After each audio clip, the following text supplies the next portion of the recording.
Good afternoon. During the declared emergency, Committee of Adjustment virtual public hearings are being conducted by electronic means through WebEx, an online digital platform, and streamed on the Toronto City Planning YouTube channel.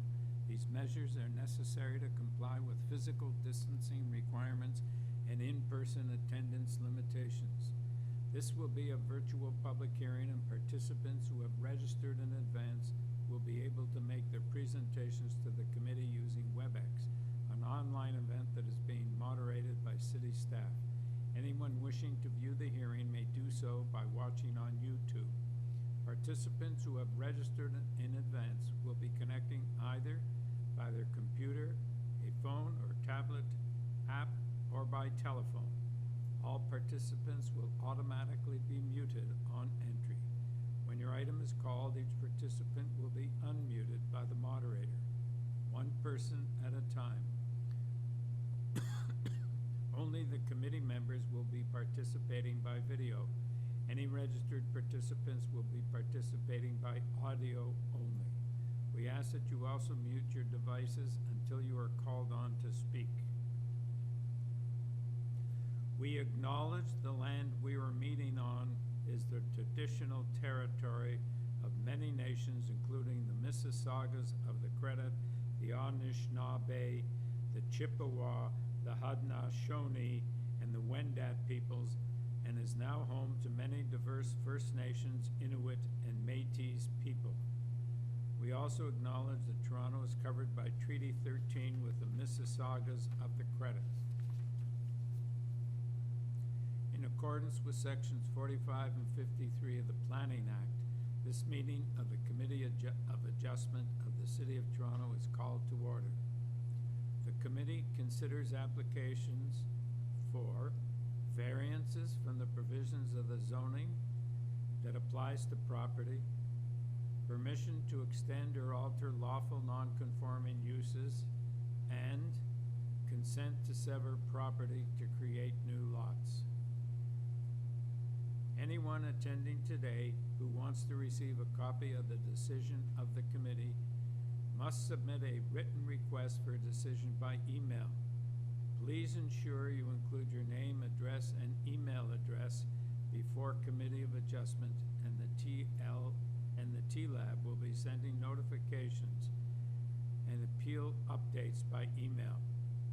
If you do not agree with our decision, it may be appealed to the Toronto Local Appeal Body, TLAB, or in some limited circumstances, to the Local Planning Appeal Tribunal, LPAT. Appeal instructions are set out at the bottom of the decision of the committee. This afternoon, I'll be calling each item in the order listed on the agenda. When an application is uncontested, the agent or applicant may proceed with their presentation if desired. When the committee does not require a presentation, applicants are to advise the chair should they wish to speak to the committee. The committee may ask questions and/or take the matter into committee for a decision. Each speaker, including the applicant agent, will be given a maximum of 5 minutes to address the committee. I will comment when you are reaching the 5 minutes. When addressing the committee, please clearly state your name and address. Please remember to confine your remarks to the matters outlined in the application. The applicant or agent will proceed first and will make a presentation to the committee of the application. Please note, the committee may not entertain revisions to proposals at the hearing today. The committee may decide to defer the application if substantially revised to ensure the revised application is accurate and all those entitled to notice of the application are informed of the changes. Then, individuals, either in support or opposed, will be invited to speak. Committee members may ask questions of each speaker after they have finished their presentation. When all speakers are finished, the applicant agent has an opportunity to rebut only those issues that were raised by the speakers. This will mark the end of the discussion. The application will then be taken into committee for a decision. Are there any declarations of interest of the panel or staff in this afternoon's agenda? Okay, good. Any deferral requests, Sylvia? Not that I'm aware of. Okay. Fine. Now proceed to number 23, 23 Fulton Avenue. On this application, we have material submitted by the applicant, email correspondence from Transportation, and a staff report from Planning, and correspondence in opposition from 22 Fulton Avenue. Okay. Who's going to speak on this? Mr. Liver? Yeah, Mr. Liver?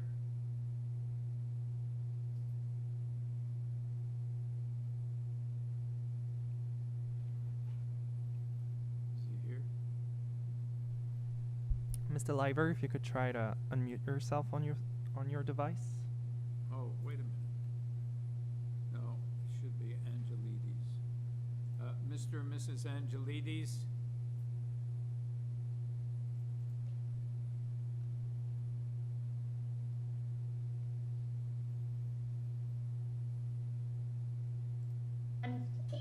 Hi. Hi.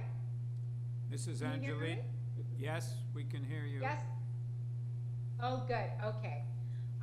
Sorry if I yelled out too loud there. Yes. So I'm here and I'm representing 23 Fulton Avenue.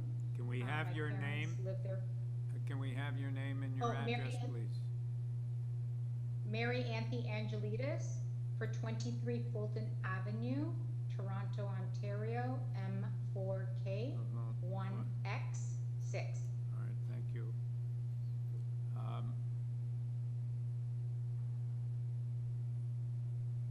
Okay. Can you tell us what this is, application's about? This application, so this home has been in our family for over 50, 60 years. It was my grandfather's. We haven't really done any major renovations to this home, maybe a kitchen and a bathroom here and there. We're looking to revamp the home. My parents live on the main floor, and we are in this adjustment or variance process because we're not changing the actual footprint of any of the home, any part of the home. We want to actually add an extra room on the 3rd floor and a very small patio that already exists on top of the patio down below, and a small patio or walk out for fresh air on that extra bedroom on the 3rd floor. Okay.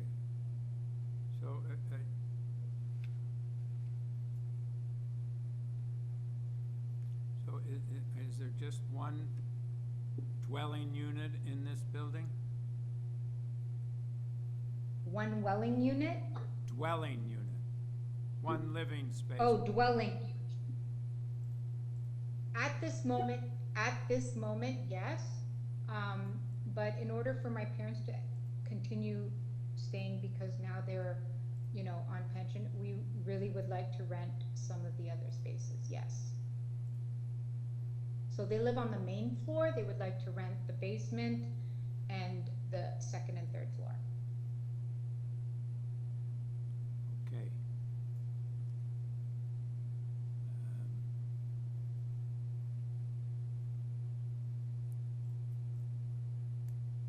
I just want to, right, okay. Panel, do you have any questions?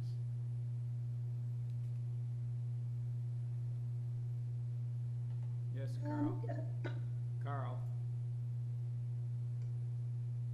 You're probably aware that we've received a report from the planning department who's recommending that the committee not approve any of the variances dealing with front yard parking or the implications that front yard parking would have if the front yard parking variance is not approved, is it possible for the rest of the project to proceed, or does it basically ruin your entire project? Because I'm persuaded by the planning department report about parking, but I'm wondering if you can make this work without the parking in the front yard. There is a parking spot that has been there. Is that the spot you're talking about? The one that has been there for like 50 some years now? You want to take that away? Is that what you're saying? I'm not sure what you're asking. I don't want to take anything away. You have a number of variance requests before us, and a number of them deal with parking and or related issues to parking, so that the planning department, have you seen the planning department report? Yeah, we don't have anything in there for an extra parking spot or anything like that. Okay, but they're recommending that the variance you've requested for the location of the parking space and the reduction in landscaping in the front yard and the reduction of soft landscaping in the front yard, that they not be approved. That would. Oh, I'm sorry. So that would mean that the parking in the front yard would have to go. If that were the case, where would your project sit? So, the way we have it planned is there's a staircase that might take like 6 inches of the stone of the landscaping, not even the landscaping. If that's a problem and this wouldn't be passed because of that reason, we would actually just leave the steps on the side they're at, and you would walk to the front door from there, because we have steps already that exist in the front. We were just gonna push them over a little bit, but if that's gonna stop this whole project, of course, I would not, like, that wouldn't even be a question for me.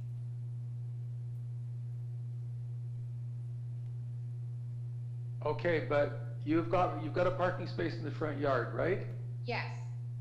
Okay, the planning department is recommending that we not approve that it needs an approval, it needs a variance to go forward, and the planning department is recommending that we not give you that approval.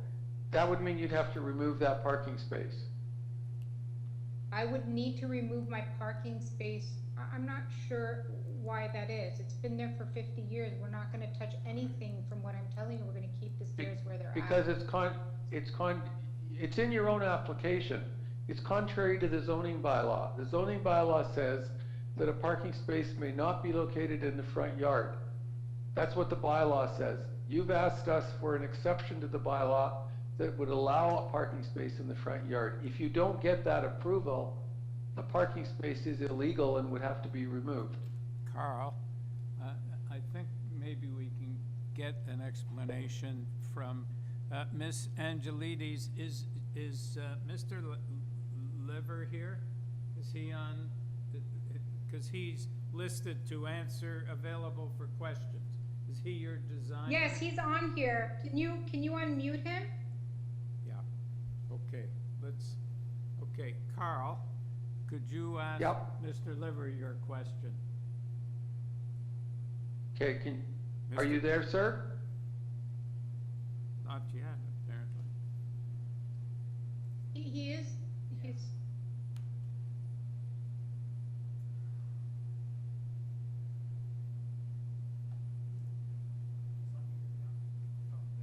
He should be there. Do you see him on the screen? No, he's not gonna be on the screen. We have to connect just by audio. Yeah, you should be unmuted. If you want to try to speak up. I'm gonna call him. I'm gonna try calling him. Otherwise, try to mute and unmute yourself from your device. He's unmuted. You guys just can't hear him. Okay, can I put you on live, Brett? Here, can you hear him? Sort of. Mr. Liver? So Brett, the question is about, All right, the question is about the parking spot. They would wanna take that. He doesn't have his own sheet. All right, we can't hear you, sir. He can't say the number on the line. The entire street has a front yard parking path, Okay. if you will. So is he coming through her phone or something? Something we're talking about, I haven't seen the plan report, so I did not know So, if they were Mr. voting for one. Mr. Liver, we can't hear you coming through that phone. We need you to unmute yourself and so we can hear you. He is unmuted. Unfortunately, you can't hear him. He did unmute his phone. I'm sorry. Hi, Mr. Mr. Chairman, it is, the gentleman I just did hear him say that he didn't know about the planning department report. Is it possible that the planning report and recommendation could go on the screen? He would see that, would he not? Should. He's unmuted and he would like to speak. I could actually reiterate what should I tell them, Brett, so that Can we just hear, Mrs. Angelides, can we just hear from him, please? Absolutely, if you can hear him, absolutely. He is unmuted though. Okay, well, we're trying to connect with him. Nobody can hear you, Brett. Through- Nobody could hear you. Mr. Liver, if you can unmute yourself or increase your microphone volume on your end, it seems that on the WebEx platform you are unmuted, but there may be other issues related to your mic on your end. How's that now? We can hear That's you. great. That's Okay, good. perfect. There we go. Okay. Technical difficulties avoided. What I would say is, I didn't see this, but what I would say is if you drive that street, everyone on the street has a front yard parking pad. Everyone. This isn't an Okay, unusual situation. Excuse me, that wasn't the question. I didn't need you to defend it. What I'm saying is that the planning department's recommendation, which is pretty strong, is recommending that variance number 1 that you've requested, variance number 3 that you've requested, and variance number, Can you bring it up on the screen? 4, and number 4. The planning department is recommended against approval of those variances. My question is simply, if you did not get approval for those 3 variances, No, do you we can have still any do that. options for responding? Would you still be able to go ahead with your proposal, or would those 3 variances basically cause the entire application to be No. defeated? No, not at all. It's fine the way it is. The footprint isn't changing, so if they had to do some sort of rear yard parking, they could do that. The parking issue would not cancel anything about this project. It's all within thank you, consistent with the footprint. That's all I wanted to know. Thank you very much. Okay, you're welcome.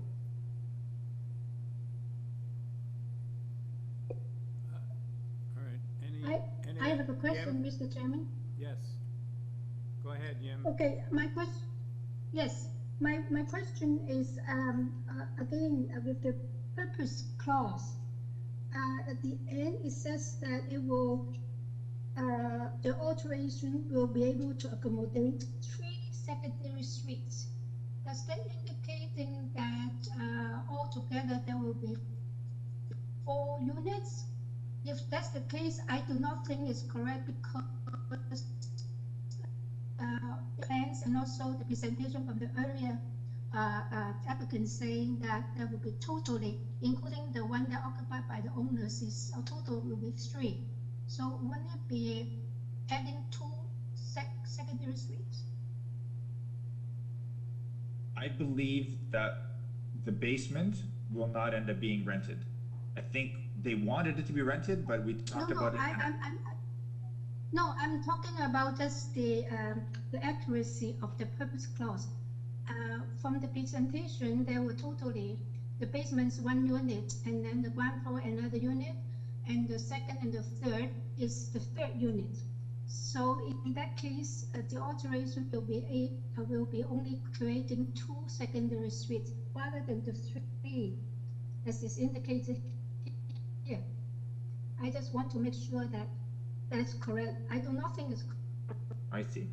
Those 3 to 2 or secondary suites. Yeah, and that's one of the question.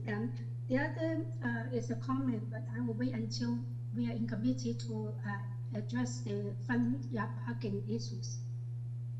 All right, so, Mr. Liver, could you tell us how many suites there are going to be? We have proposed 4 in total, yes. Basement, ground floor, 2nd floor, 3rd floor, all separate units. The purpose clause?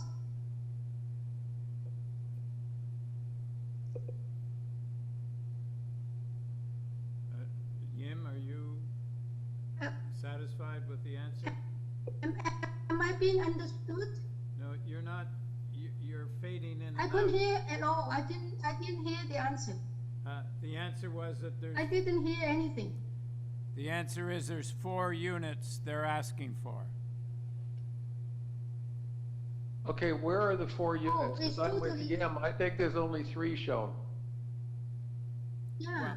Well, It's And one because per of the floor. plans, no, you cannot go to the top floor without going through the second floor. Scroll down to the proposed second and proposed third floor, and we can talk about that. So the second floor, there's Yeah. a set of stairs, a second set of stairs that goes up to the third floor.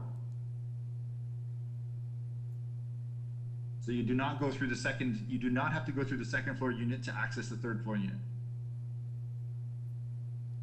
Oh, this is what I did not see this one. Can you go to the first floor then?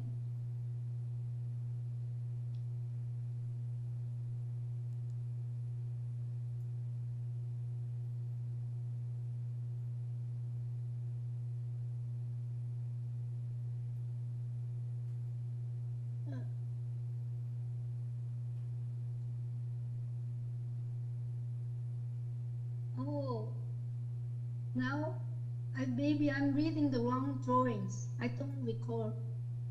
This is the separate stairs. Okay, so there will be 4 units then. that appears to be what they're asking for. Nimrod, did you have a question? Nimrod? Yeah, so, I guess I'd Okay. like to have the applicant explain why they believe variance number 6 is minor, going from where the 3 secondary suites will account for 75% of the interior floor area. How do you describe that as being a minor variance? Are you talking to me? I'm sorry. Well, we were dealing with Mr. Liver. I thought he was the one that was going Oh, to I'm answer sorry. He's questions. there too. He's there too. I'm here as well. It's just you mentioned Ms. Angelides, so I was waiting. What I would say is, we're adding only a small addition to the third floor. This building is, we're not adding to the footprint, we're not adding a floor, we're not, you know what I mean? So that's why I would say it was minor, because we're only adding a very small portion of floor area to the third floor to achieve these units. That would be my answer. I think it's still minor because we're not doing anything really we're doing very little to the existing dwelling to make this work. Everything's working within the existing footprint. The 3 kitchens are already there as well. 3 kitchens in the back. We can only hear from one person at a time, please. My apologies. Nimrod, do you have some follow-up to that question? Answer, I mean? No, that's it. That's it, thank you. Okay. But, Mr. Liver, I'm not sure you understood you're only allowed to have secondary suites using up can't use up more than 45% of the interior floor area of the dwelling units. Okay. And you're asking for 75% ascribed to the secondary suites. And Mr. Salomon was asking you if a 30% increase in the amount of secondaries and the percentage of secondary suites was a minor, you thought was a minor variance. Yes, because I believe, like I said, we're working within the existing footprint. The official plan in both provincial and municipal call for intensification. So it's very small addition to the third story gets us where we're at. So that's why I believe it's minor, because it's achieving these 4 units with very little renovation work, very little addition. Yeah, okay. All right, panel, any further questions or any comments, or do we have a motion?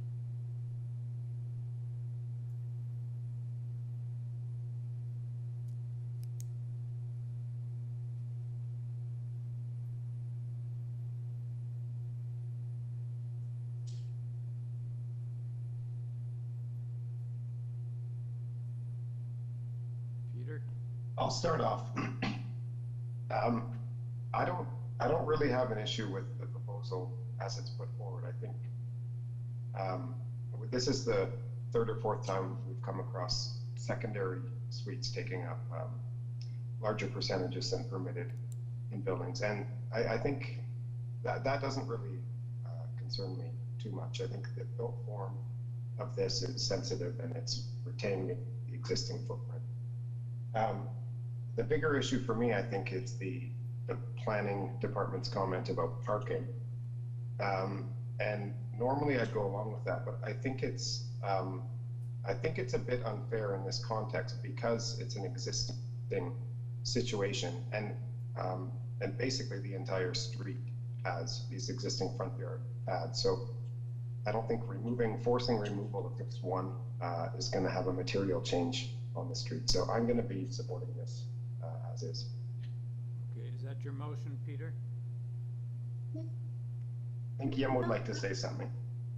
Yem? Yeah, because I only can see the chairman. I cannot see you guys on video.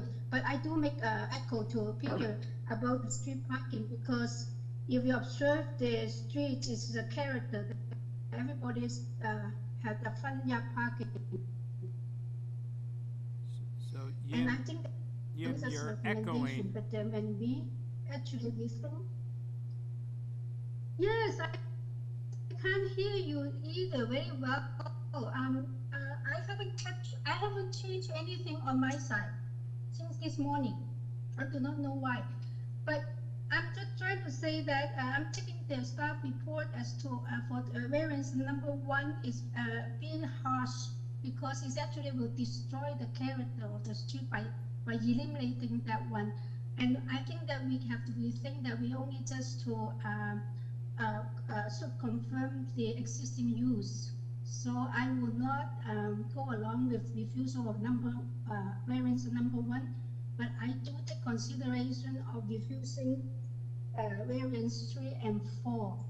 And in terms of the secondary suite sizes, and I consider this case that the parents are aging, and if they want to, just like ourselves, if we want to stay in a house, just sometimes you have a downsizing, but without moving out. And I think it makes sense that they only take on a smallest portion of the building. And I agree with the applicant that it's actually minimal change in terms of construction, and I do not believe there will be a negative impact in the neighborhood. So I will support the motion for approval. Thank you. Does anyone else have any comments? Carl? I will also support the application. Earlier today, we ruled again, we didn't approve an application where the combination of secondary suites was 66%. And I voted in favor of not approving that application. My reasons were unique to that particular situation, and it dealt with other issues on the project, not just the secondary suite issue. I don't think that the secondary suites in this case are unreasonable. I also agree with my colleagues that the removing the existing parking in the front yard would be inconsistent with the neighborhood. Although ideally there should be no front yard parking, and the fact is there's a great deal of front yard parking on this street. So if Peter would like to make a motion, I would be happy to support it. Okay, Nimrod, did you want to say something before we have a motion? No? Okay. Peter, do you want to make a motion? Yeah, I'm happy to move approval with no conditions. I thought there was a transportation condition. Oh. Yes.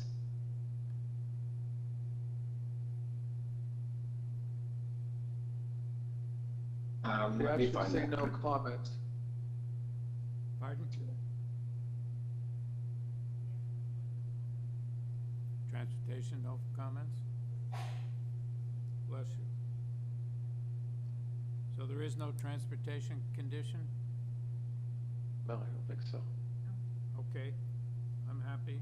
All right, so Peter's motion's on the floor. Do we have a seconder? Carl, all in favor? All opposed? Okay. 4-1, Nimrod dissenting. You have your approval, thank you. Thank you very much. Mr. Chairman, this is Yam. I'm sorry, Mr. Chairman, I did confirm. Can I have it confirmed by the variance in regard to variance 3 and 4? Are we approving that or not? How do we straighten her out? Yim, can you hear us? Shake your head if you can hear us. Yim, can you hear us? I think she can't now. I had a similar problem in a hearing, and what worked for me was to, and the technical guys could help her. I just disconnected and came back in, and it seemed to correct itself. Are you there, Yim?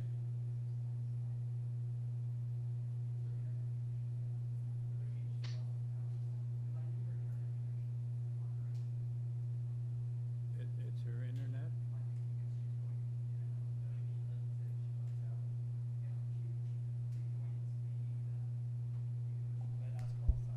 I don't know if you can hear us, Yim, but if you can try to log out and log back Okay, in, So, maybe that'll fix it. yeah, but can you phone her or something? You have a number for her?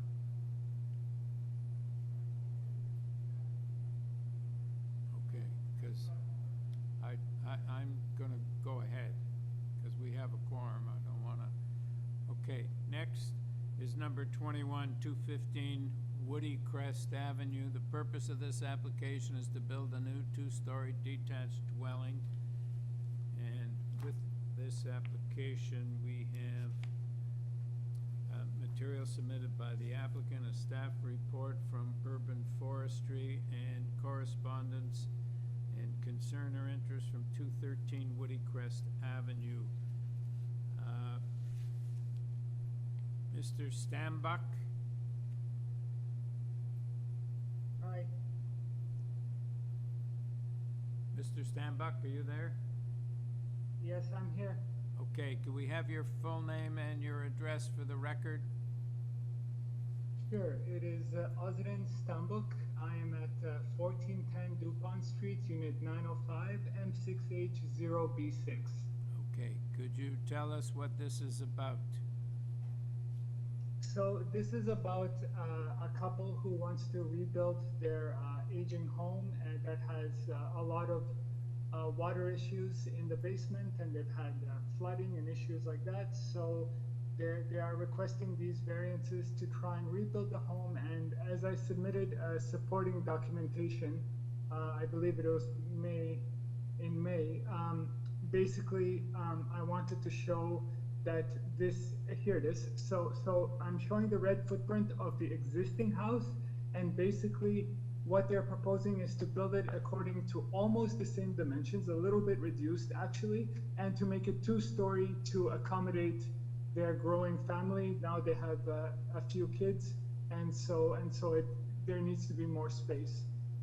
And I just want to note that, you know, we started with actually 11 variances for this project, and we reduced it down to 4 variances through discussion with staff and not planning staff. Nobody has contacted us, but we just took a more down-to-earth approach to the project, and everything was still, all the requirements in the wish list was still met with these 4 variances. So basically, it's a proposal for this 2-story house, and to address directly that letter of concern, at 215 WOODYCREST, the owners of 215 WOODYCREST are in frequent and good relations with the owners of number 213 who wrote that letter of concern. Most of those concerns do not relate to zoning issues, but also all the proper procedures will be followed during the permit stage, should it be approved. Okay. All right. Panel, any questions of this witness? Yes, Nimrod? Yes, So on the site plan, it appears that the street angles, or the property line angles along the corner, and so the reduced side yard on the corner side of 0.3 meters really only applies to a very small part of that site. So would you have a problem if this was considered to be approved, to tie that to the site plan drawing? I'm sure that would be okay, because this is exactly the house they want to design, and you're absolutely right. It is that angled lot line that is provoking those variances, and we have only in one small part a slightly smaller setback than it was before. As you can see, the dotted line is actually closer than the most of the house, but we do have that kind of projection to give it some curb appeal. So yeah, I think it's totally okay if we tie this to the site plan, if that makes you feel more comfortable. Okay, any other questions? Yes, Peter?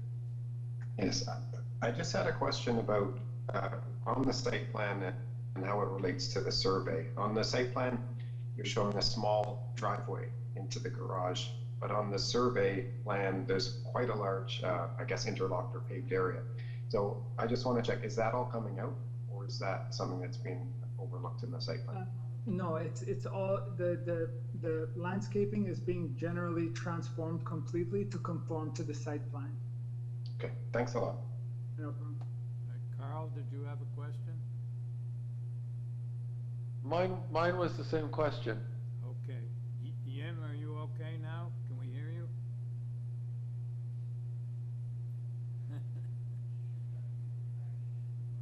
Okay. So, all right, so we can go to Miss Goodyear or Miss Lord.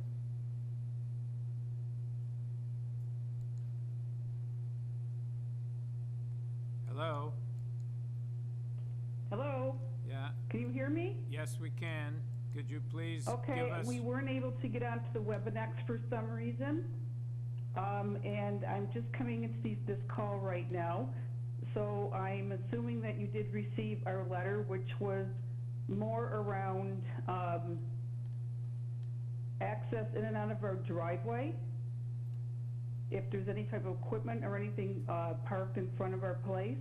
Yeah, but And we we don't weren't have. quite sure about site plans because this is not our expertise, so we did have a few questions that we would just like to answer through that letter. Okay, well, we don't, as a committee, we don't deal with construction issues, including access to your property during the construction. If you have some questions regarding the site plan, maybe you better bring them up, because we want to be sure that you have a complete understanding of the project before we decide the issues. Yes, and we just, we became aware of the project was when the surveyor was in our neighborhood, and innocently we just asked what was up. So that's kind of how we found out about what was going on, and we would like to have regular correspondence with our neighbors, 215 WOODYCREST, so we understand what is going on. And like I said, we're not engineers, we're not surveyors, we don't understand plans, so we did pose our questions around any type of chimneys or any type of things that would be exhaust. It's all laid out in the letter.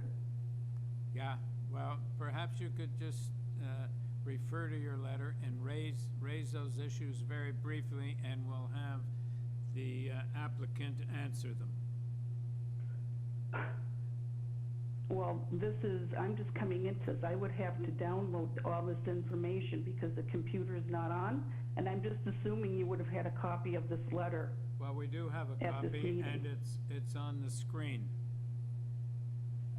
Can you see the screen? Okay, and I wasn't able to get on the WebEx is what I'm saying, so I don't have a visual. All I do is have you on the phone right now. Okay, all right. Mr. Chairman, would it assist if I asked the questions on her behalf of the applicant? I was going to suggest that. Let's go back to the applicant then, and you can read the questions, Carl. Okay. Mr. Stanbuck? Yes, Yeah. Mr. I'm Netfeld? gonna pretend I'm your next door neighbor, and I'm gonna ask you a couple of questions, okay? sure. I'm just a designer. Keep that in mind. The first question has to do with waste management, and they're requesting that dumpsters will not be parked on the city boulevard in front of their house. You know that it's your next door neighbor. So can you explain how you're going to handle the pickup of trash and so forth from the property? I cannot because I'm just a designer. This is more of a contracting and waste management issue that I could make something up, but there would be no point. Okay. In any Might event- I suggest looking at your plans, there is no way of getting garbage out to that street frontage unless you walk through the front door with garbage bins. I don't see that happening. It looks to me as though the garbage would come out to on the flanking lot, and therefore it wouldn't be in front of your next door neighbor, but that's just a guess. Yes. The question about unfavorable experience with the City of Toronto when the property was encroached upon, I don't think that's an area that we can deal with. Reviewing the plans, it appears that the setback remains at 1.07 meters. The side door porch will be removed and another will not replace it. Is that correct? Yes. Okay, chimneys, they don't see chimneys on the site plan. Chimneys or vents noted on the plans. Is that correct? Yes. They don't see air conditioning units on the south side. Is that correct?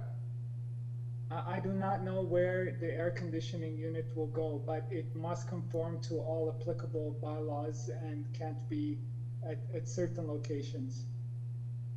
And they've also noted that they don't see downspouts, which is not unusual, on the south side of the property. They respect that any drainage from downspouts and runoff not be directed onto our property, your neighbor's property, and I gather you could confirm that that won't be the case. Absolutely, we are required to put a note on the drawings saying that downspouts are to be determined on site and they're not to adversely affect any adjacent properties. So wherever the downspouts are, they cannot be affecting adjacent properties. Okay, so with the exception of the inspections, I believe those are the points that that were raised by Carl, there's one further point about city trees, and I think, oh, sorry, I missed that. yeah, this is gonna be subject to, a forestry condition number 1, so the trees will be protected. Absolutely. Okay, thank you, So I Carl. think that deals with the issues that were in the letter that we have before us. I don't know if that's to the satisfaction of the neighbor or not. Yes, we just needed some clarification. As I said, we don't know, we don't read site plans, so there was a few things missing that we just wanted to have clarified, and that the new build would not be moving more towards our property. It looked like on the side, on the site plan, the little dotted line, it was going around that was the area it was being demolished, and it looked like it was more towards the north than the south, or right on the footprint.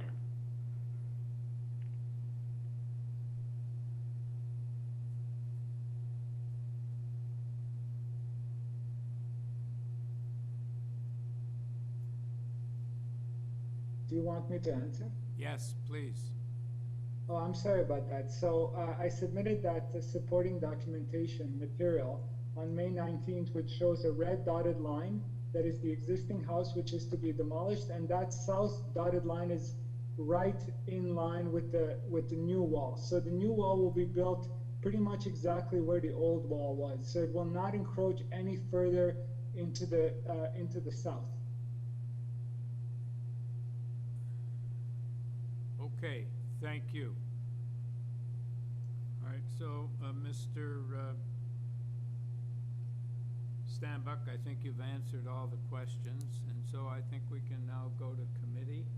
And, committee, have any further questions, or do you have comments, or do we have a motion? Carl? Mr. Chairman, I don't have any questions, but if my colleagues also don't have questions, I'd like to bring forward a motion of approval, subject to forestry condition number 1.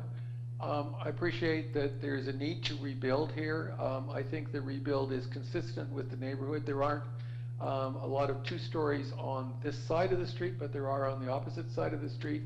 The house in the drawings looks very large, but I think that's because, in large part, it's a flankage lot, and the side elevation, which oftentimes doesn't get any attention, is exposed to the street. And I think happily the designer has taken advantage of that to make an elevation that is perhaps better than would be if it were a mid-block location.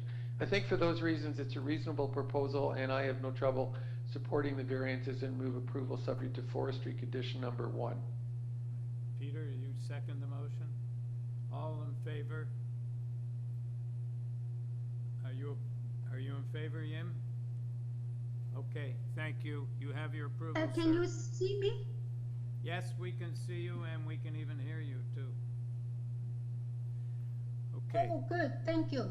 So let's move on to number 22, 143 Drayton Avenue. The purpose of this application is to alter the one-story detached dwelling by constructing a full second-story addition, a rear two-story addition, a rear garden floor deck, and a front porch. Mr. Leitcher? Yes, I'm here. My name is Felix Leitcher, and the address is 26 Hazel Avenue, Toronto. Okay, so I think we better have a presentation, sir. Okay, no problem. So the proposal is mainly a second floor addition to an existing bungalow, one-story bungalow, which also includes a rear addition to the existing house. Yeah, here we see the survey, which is good to look at. The existing situation is that this house, as well as most of the neighboring properties, are located very close to the northern property line. Also, the existing southern property setback is less than the requirements.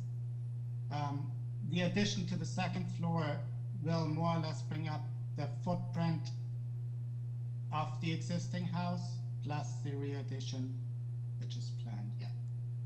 Here on the side plan, you see the existing house in the front, the hatched area in the back is the addition. On the main floor, while the second floor is above the entire area. On top of that, there's a front porch proposed, which pretty much takes up the same space as the existing front porch and the rear deck. The front porch as well as the rear deck line up with the setbacks of the house, while these setbacks are allowed or satisfy the side yard setbacks for the house. They don't satisfy the setbacks for the front and rear porch.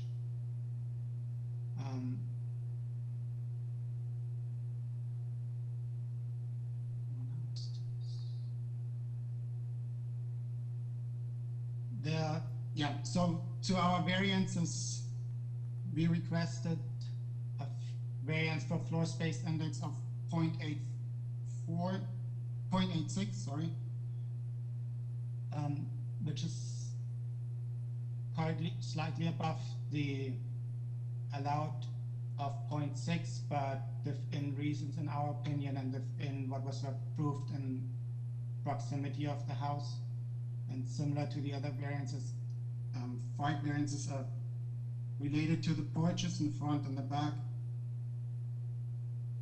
And the depth is proposed at 17.66 meters, which is just on the second floor, which is 0.66 meters, or like roughly 2 feet more than bylaw requirements.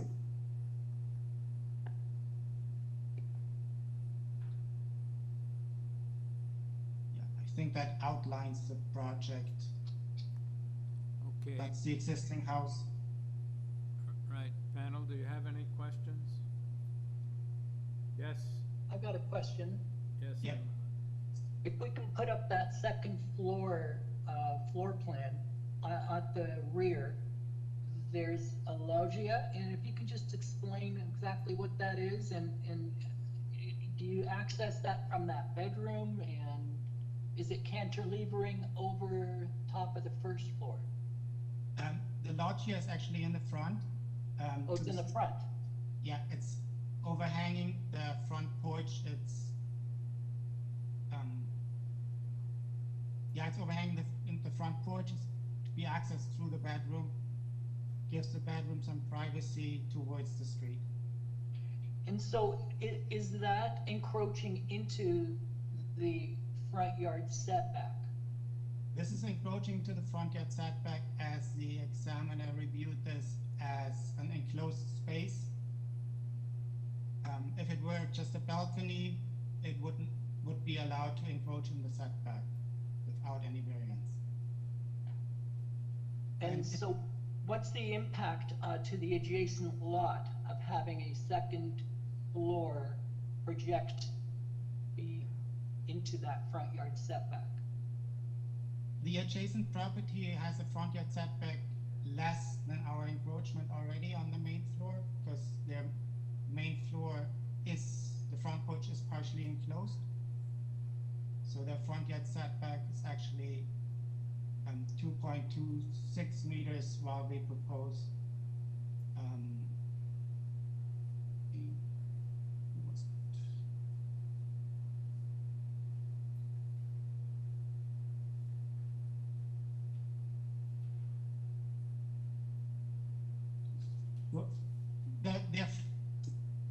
their front porch will have slightly shaded or more shaded than if it would be an open balcony. But as I mentioned, as a balcony, it would not be considered any variance. Thank you. Any further questions? Take it into committee. Any comments, or do we have a motion? I'm happy to bring a motion.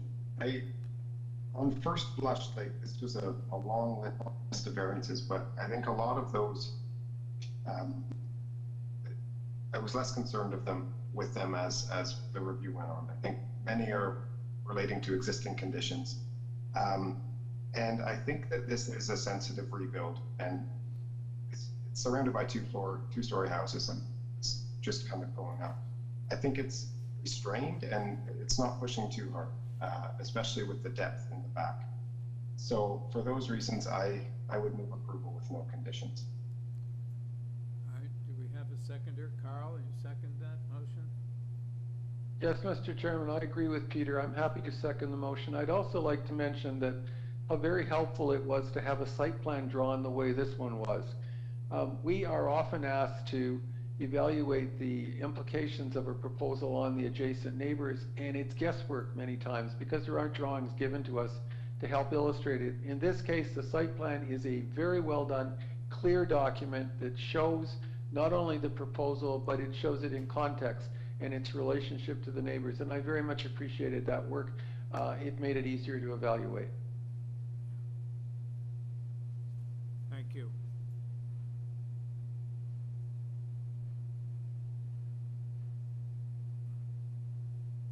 Okay. All in favor? You have your approval, sir. Thank you. Number 23.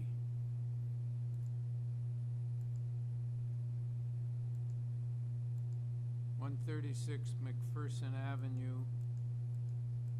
Purpose of this application is to alter the existing two-story townhouse by constructing a two-story addition at the rear and constructing a west side canopy. And on this application, we have material submitted by the applicant only. Applicant, Mr. Abbey? Yes. Yes, could you give for the record, could we have your full name and your address, sir? Yes, of course, Mr. Chair. My name's Brian Abbey, AdTech Building Consultants, 382 Cleveland Street, M4S 2W9. I am the agent for the owner. Okay, could we have your presentation, please? Yes, I'd just like to say that I did come into this as the agent at a late stage, and if I had had the opportunity earlier than this, I would have spoken to Tina Pusateri, who was the zoning examiner, because I have just looked, and I don't feel that this was actually a townhouse. If you look at the site plan, the survey plan, if you could scroll it up a bit, I think you can clearly see that 136 and 134 are actually a semi-detached, and 138 was built up against the existing exterior wall. And that can be also viewed on Google Maps. You'll see that it's the different brick and different material.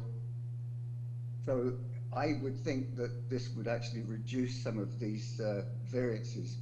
But notwithstanding that, I think that the variances that are presented are still very minor in nature. For instance, the existing, if you take variance number 1,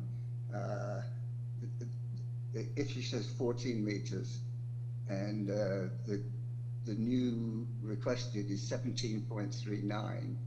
The actual existing building is 16.8 already, so we're actually only adding about half a meter. So that's that, and variance number 2, the existing FSI is actually 71%, so we're only really adding on another 10% to make it 81. And again, if it is a semi-detached, then not a townhouse, then number 3 is a moot point. But again, I think it's still minor in nature. So I would like to suggest that the variances requested are minor, that the proposal is desirable for the land use, and that the general intent and purpose of the zoning bylaw has been maintained, and the general intent and purpose does fit the official plan. I'd be willing to answer any questions. Panel, do you have any questions? Yes, Carl. Could the applicant indicate somewhere on the elevations where this canopy is? I'm assuming if you look at the first floor proposed, that it goes over that indented area, but I can't find the canopy on the drawings. Okay, it is between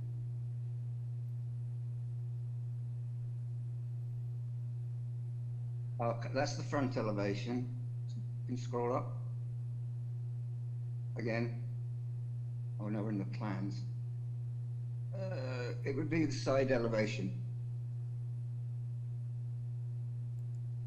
Okay, that's, keep going, up, there it is, here it is. This is, if you see along the second floor line, that's the canopy just above that window. Okay, where the narrow vertical window and where the square window, that double line is a canopy. Okay. That's it, yes, yes. Thank you. All right. Mr. Borg, Olivier?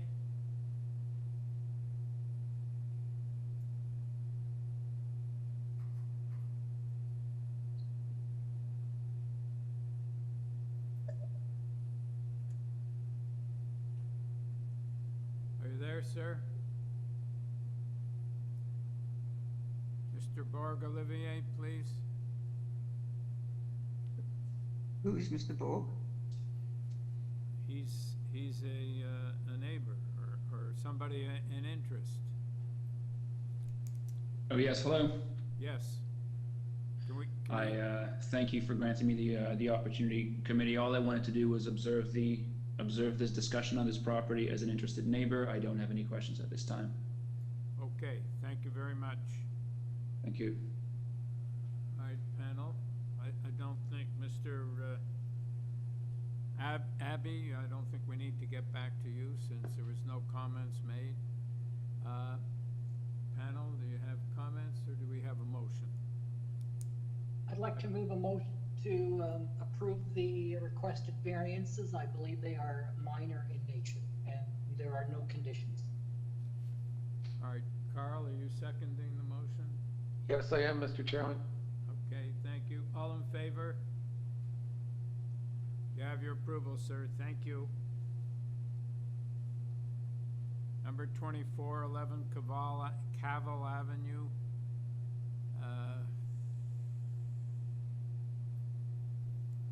Purpose of this application is to construct a rear two-story ancillary building containing a parking space and a second-story storage space, and altering the existing two-story detached dwelling by constructing a rear one-story addition. On this application, we have material submitted by the applicant, staff report from planning, correspondence and support from 6 properties on CAVELL, 5 properties on CAVELL and 1 on Strathcona, and 1 letter in concern from 9 CAVELL Avenue.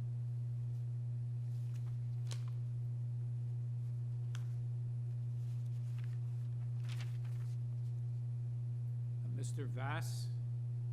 Yes, I'm present. Yes. Can we have your name and your address, sir?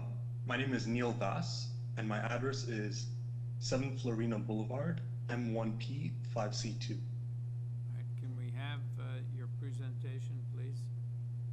Yes. Hi, everyone. I'd like to thank the committee for their time today and for the opportunity to speak at this hearing. I would like to refer to the planning report and zoning notice during this presentation in respect to the project.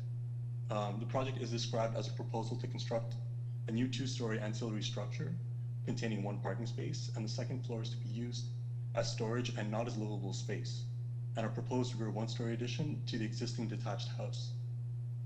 As we understand, the rear addition appears to satisfy the fire safety regulations, and we hope a minor variance will be granted to allow for an extension to the dwelling. The main points I would like to address are in the planning report for the ancillary structure. For this hearing, I would like to display the planning report on screen to help clarify the points for minor variance, referring to the design uploaded at the case link. Regarding the first variance, regarding vehicle access to a front yard parking space where a lot abuts a public lane, this was never the intended case and was lost in translation during the zoning review stage. We hope to clear it up and state that access from the lane to an existing parking space is not an option. This would reduce the soft landscaping as it would require a semi-permeable paving. Also, there's no way to back out of the property and would reduce the efficiency of the lot. It also reduce the usability of the garage and would not be a possibility, so we will not proceed with this variance in the design. Okay, which one, which number is it, sir? It would be, so on the zoning notice, it would be number 1. Okay, so that's eliminated. Yeah, just because it wouldn't fit our intended design. Yeah, okay. Yeah, and speaking to the other variances, the first one being number 2, the height. So we hope to receive a minor variance on that. I also want to get the panel's thoughts on our original design being 7 meters, but we would be okay with even coming down to 6 or wherever we could compromise on, just so that way it fits within the constraints of similar properties, even or structures underneath, like the laneway housing guidelines. regarding the stories of the ancillary building, that would also depend on the height, but I just, these would be some of the variances that we would be requesting of the committee. And I just wanted to get thoughts on that. You just want our thoughts?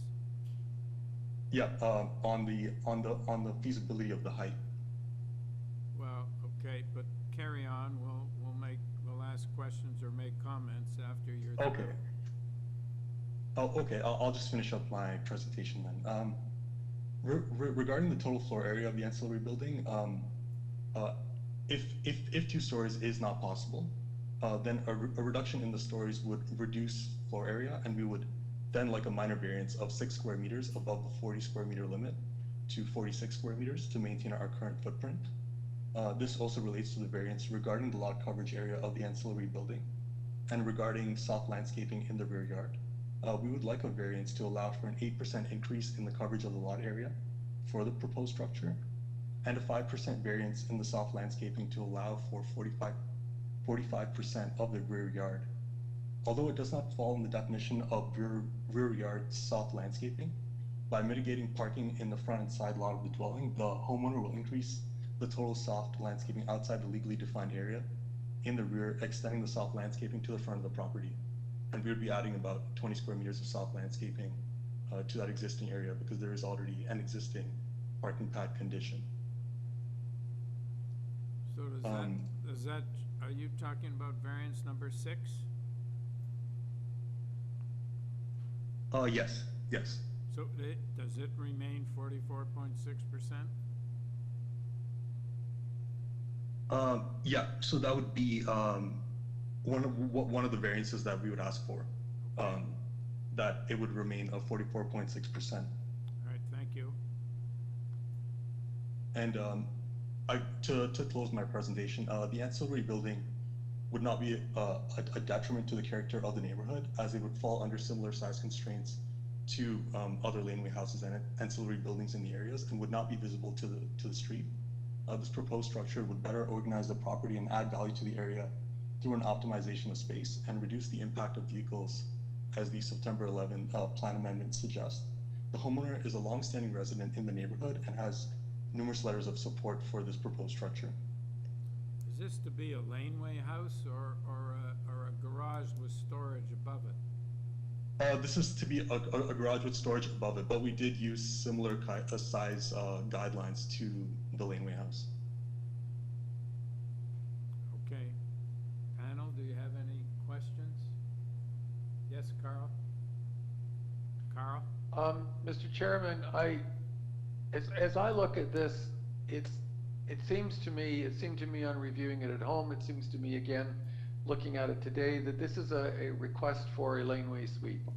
I don't understand why the garage has got to have storage above it. And by putting storage above it and making it larger, it does in fact create problems for landscaping, compatibility with other uses. If it's a laneway suite, then it should be called a laneway suite and should be evaluated as such. It seems to me that what we have before us is, on paper, neither one or the other, but everything that is being proposed to me looks like a laneway suite, which means that it would need to be reviewed relative to emergency access and so forth. Even the applicant kept referring to it as other laneway, it's like other laneway suites, or he twice referred to the ancillary building as a laneway building. I'm concerned that this is not a laneway suite, but will be used as a laneway suite, and therefore I'm not sure that we're evaluating it correctly. Oh, I apologize for my wording. It's not intended for living.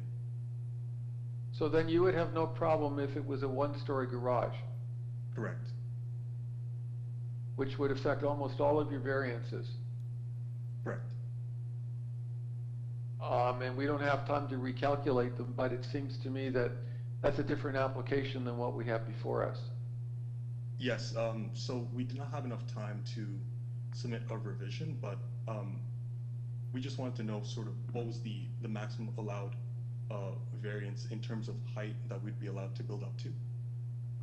You're allowed to build up to the bylaw, but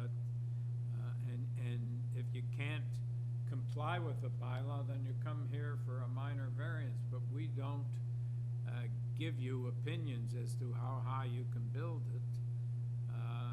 You bring the application and we approve or don't approve of it. But if variance number 4, for example, if you're asking for a floor area of 93.70 square meters and you don't really need that,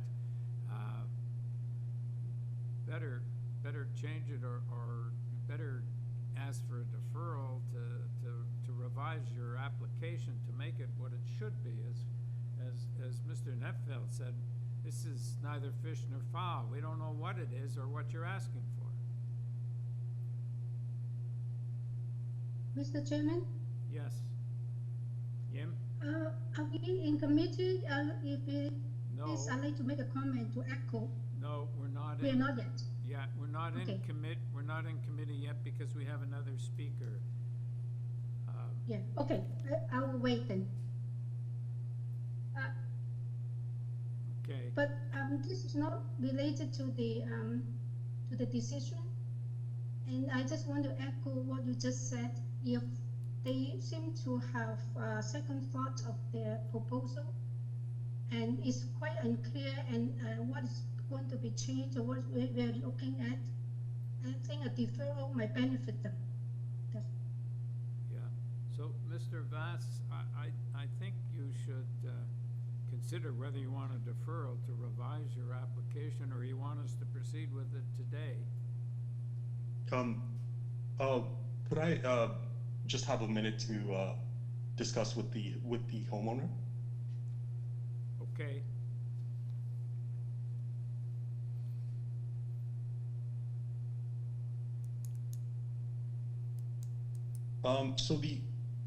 So we wanted 2 stories for the use of storage, not to be used as livable space. Yeah. And we don't want a laneway suite, so we don't want this project to be considered a laneway suite. Okay. Sorry, I'm just waiting for comments from the homeowner. Do you need 93.70 square meter floor area? And they wanted to change this after seeing the report, so maybe a deferral might benefit us. Okay, so do you have instructions from your client as to whether to ask for a deferral or not? I'm receiving their answer right now. Okay, we'll wait.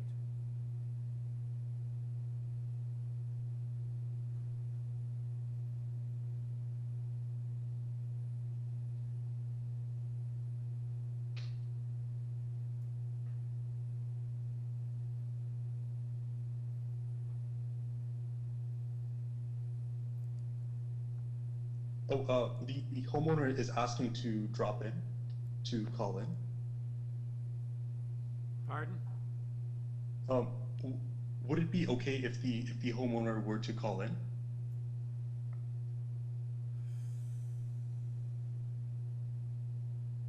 Okay.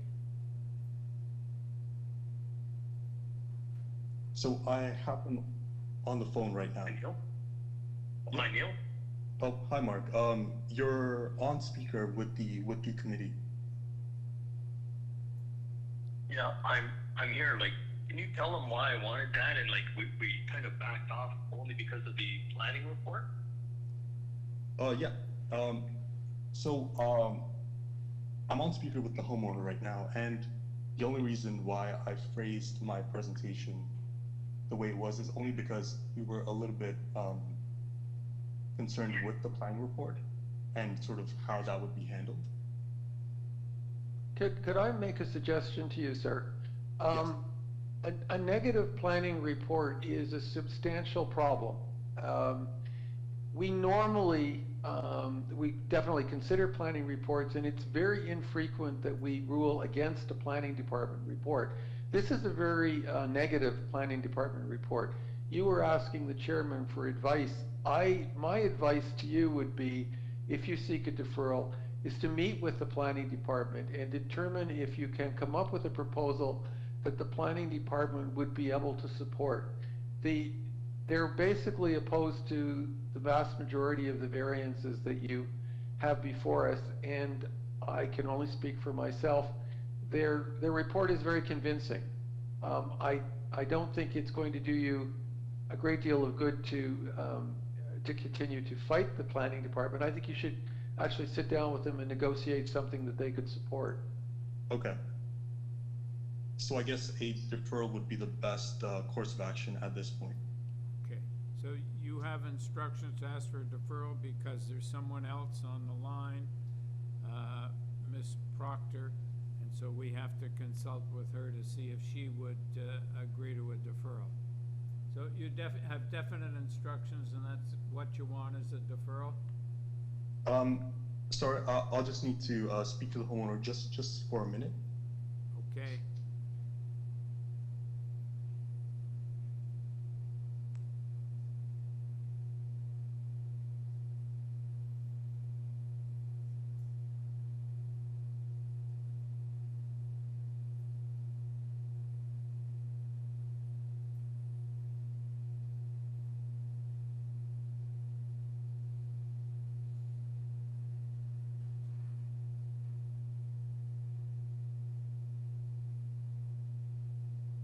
Oh, hello. Yes. So we would like to go with a deferral. Okay. Ms. Proctor? Yes? The applicant... This is Kathy Proctor from 9 Cavell Avenue. Okay, good. The applicant is asking for a deferral. They want to consult with planning and consider revising their plans. Do you have any objection to a deferral? No, I do not. Okay, thank you very much. Panel, Thank you. do we have comments or a motion? Yim? Yeah, I'd like to move a motion to defer this case for the purpose that the applicant can work with the planning department and also the laborers, and to the next available hearing. All right, thank you. Do we have a seconder, Carl? All in favor of a deferral? You have your deferral, sir. Thank you. Thank you.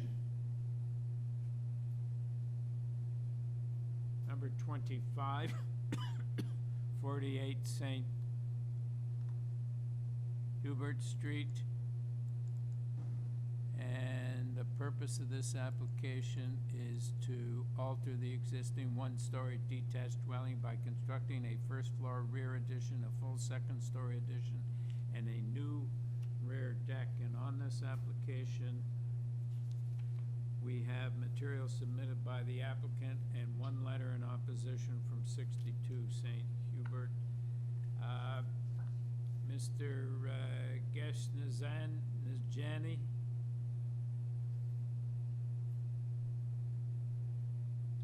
Good afternoon, Mr. Speaker. My name is Ashkan Geshnazani, and I'm representing the owners of the 48 St. Huberts. My address is 16 Urbandale Avenue, North York, M2M2H1. Okay, thank you, sir. Could you give us a presentation? There's some opposition here. Thank you, too. Yes, sir. Regarding the first variances, which is the maximum permitted height of the rear exterior main wall is 7 meter. Ours are 7.41. I would like to get to the rear elevation. There's a chance. Could you? Yeah.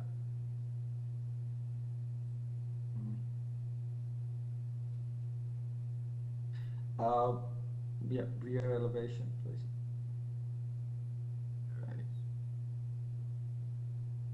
Yes. Unfortunately, in the drawings, the measurement is above the eaves trough, actually, and the actual height of the main wall would be 6 inches lower, less than what is point. If there's a question for the variance, where we can adjust the slope of roof to meet the bylaw requirements. And regarding the second and third variances. Sir, before you go ahead, are you prepared Yes, sir. Are you prepared to delete variance number 1 because you can comply?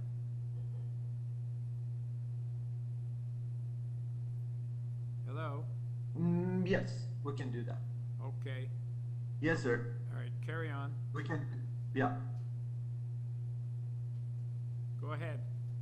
Regarding variance number 2, floor spacing. Sorry, do you hear me? Yes, we hear you. Yeah, okay.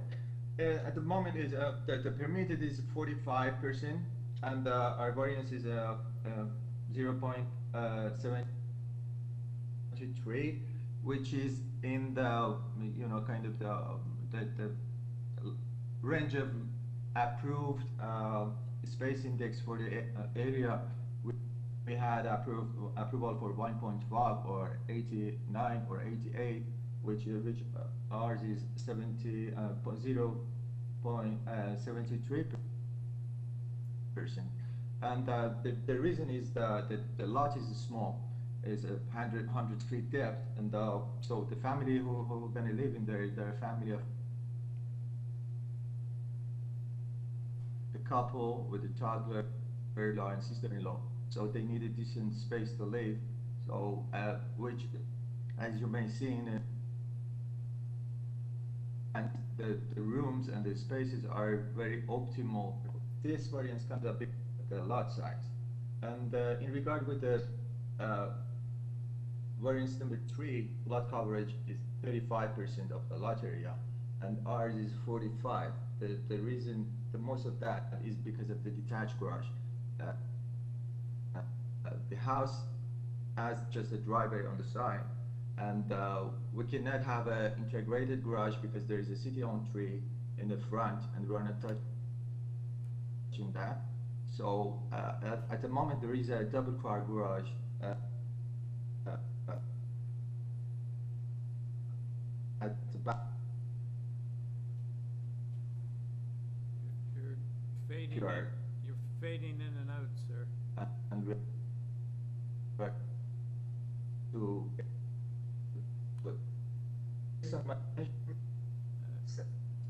So we can't understand what you're saying because you're fading in and out.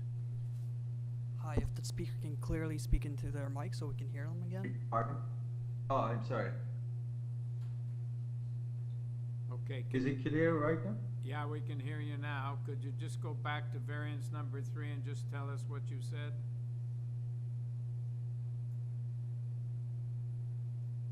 I just said that the variance comes up because of the detached car garage which we have in the backyard.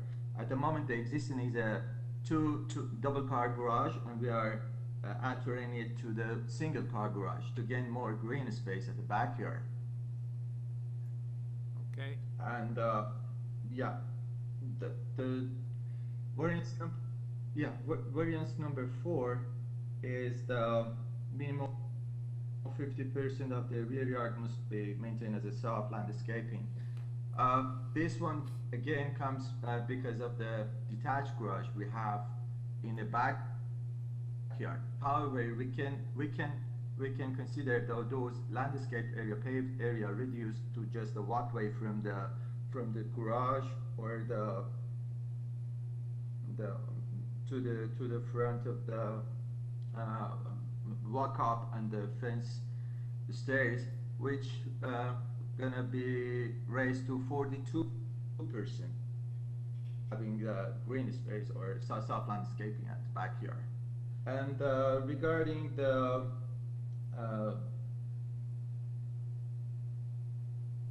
variance number 5, which is in indicating the deck is encroaching into the rear yard setback, which is 52. The measurements, I'm not 100% sure the measurement shows exactly, but I think we just encroached for less than 40 centimeter, and which is very minor. I would like to be approved by the committee. If you have any question, I'd be happy to answer. Okay, I just want some clarification on 4. I thought I heard you say that 42% of the rear yard will be maintained as soft landscape. The notice says 38%. Is it 38 or 42? At the moment, in the drawings shows 38, but we can modify the paved area and raise the soft landscaping to 42.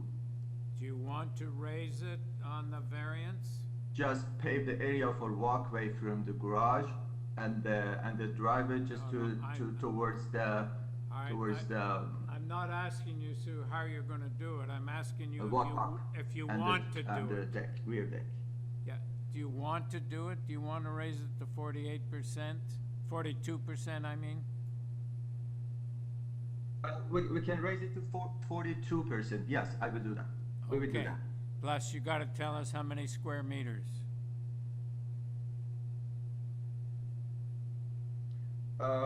Just if I will let you in a second. It's gonna be just I'm sorry.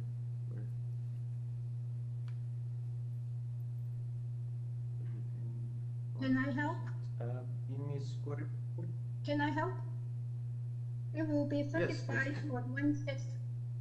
35.16 square meter. Okay. 42%. It's okay. All right. So, Yim, would you say that again, please? 42% is equal to 35.16 square meter. 35.16. Is that correct? Yes. Okay. Yes. All right. Thank you, sir. Let us move on to. I have a question. Yeah. Go ahead, Nimrod. I want to go clarify variance number 2. It says that the maximum permitted floor space index is 0.45, which in brackets is 30.3 square meters. I don't think that 30 square meters is correct. Already the existing house on your plans show an existing GFA of 70 or 72 square meters. So something is not correct on number 2, variance 2, in terms of the maximum permitted floor space in square meters. Yeah, Mr. Chairman, I want to help with that one too. It is either a typo or certainly the numbers do not work out. It should be maybe 130.30.30 square meter, or but then when we convert to 0.73, those figures don't drive either. So there's a slight difference, because if you take the 0.73 times is correct, which is 210 and 0.39 square meter, then the 0.45 does not equate to 130 0.30. It should be about 129.69. I have the same question as you. I was going to ask this question too. There's some errors here, either typo or calculations. Yeah, no, it's I've seen this before a couple of weeks ago, that the square footage was, the square meters was wrong. So did you get that, Sylvia? Yeah. So maybe they have a figure there. Existing is 72.05 square meter, which is 775.62 square feet. I think it's a typo word. Well, that's what the zoning notice by the zoning examiner contains. Says 30.30? It's 0.45 equals 30.30 square meters, and then the request is 0.73, which is 210.37 square meters. Yeah. But the 30.3. We agree with what is printed, but it cannot be correct because 30 square meter is only just about 300 square feet of 350. It cannot be true. So one is incorrect. I suggest that they try to, with a typo, is 130.30 square meter. That is more or less correct. Yeah.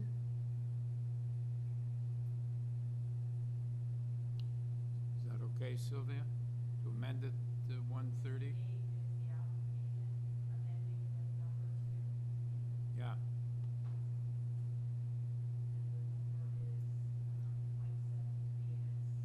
No. 0.45 equals 130.30 square meters.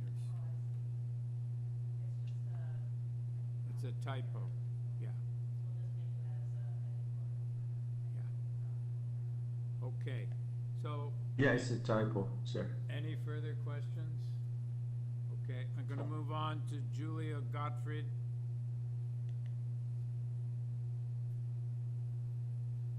Ms. Gottfried? There. Hi there. Hi there, it's Julia Gottfried. I'm here with my husband Sam. We're at 61 Cadorna Avenue, M4J3W9. We're the house that backs on to 48 St. Hubert.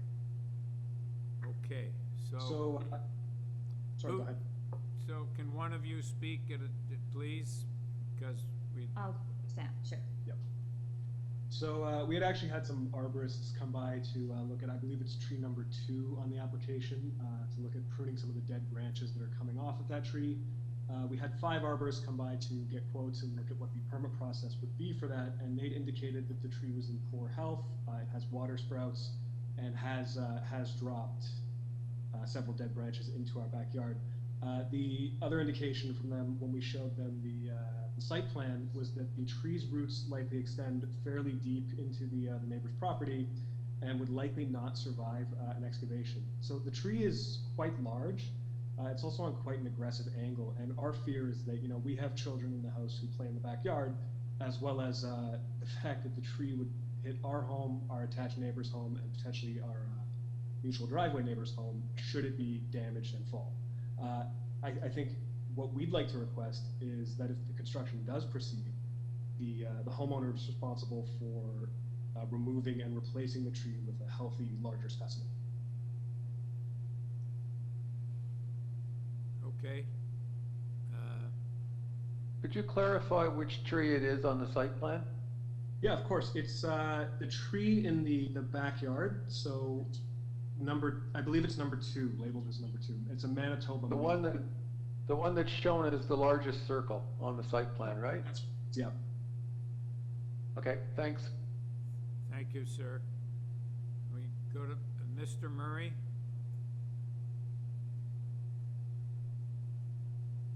Hello? Yeah, Yes, I'm here. Can you hear me? Yes, we can hear you, sir. Can you give us your name and your address? Yes, my name is Glenn Murray. I'm a longtime resident of 62 St. Hubert Avenue, roughly 7 houses north of the property in question, 48. Okay.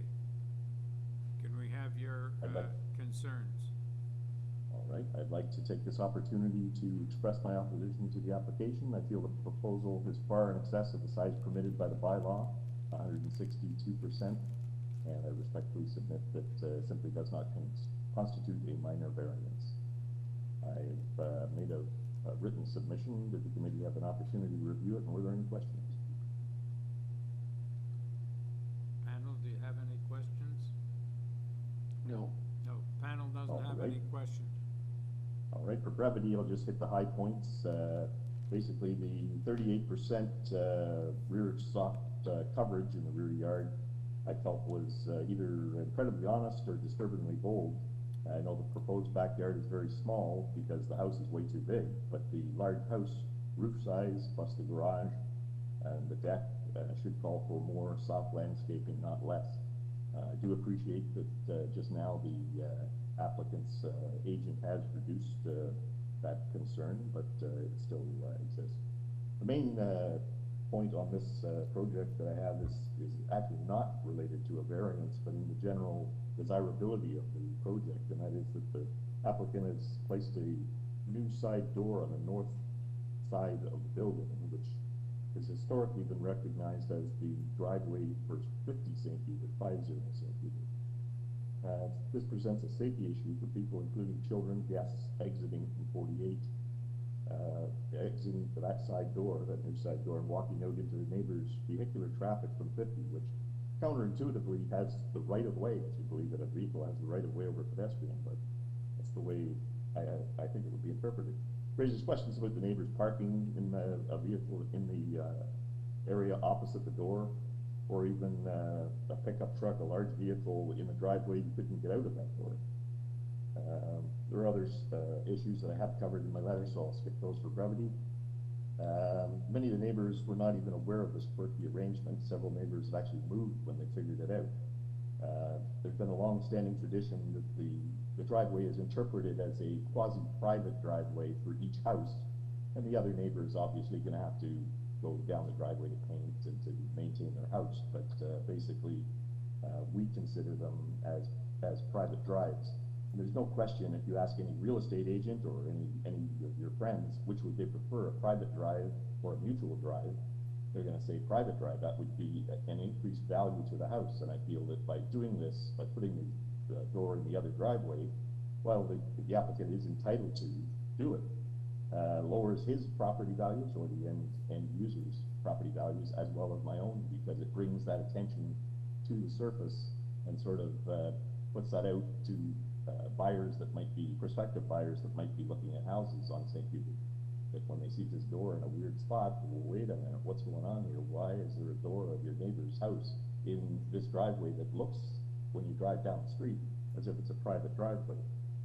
I do appreciate that the applicant's agent did drop by on Thursday to discuss my concerns, and due to COVID-19 restrictions, we had a brief outside socially distanced discussion. Not perfect, but I will give him A for effort.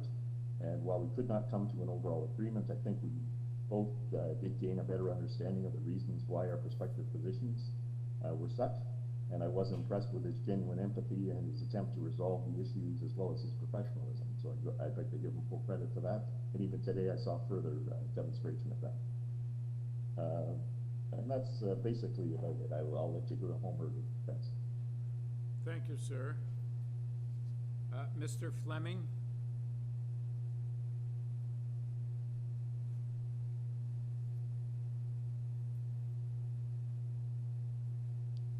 Mr. Fleming, are you there?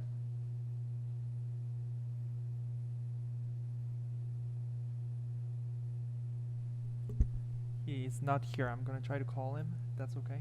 Yeah.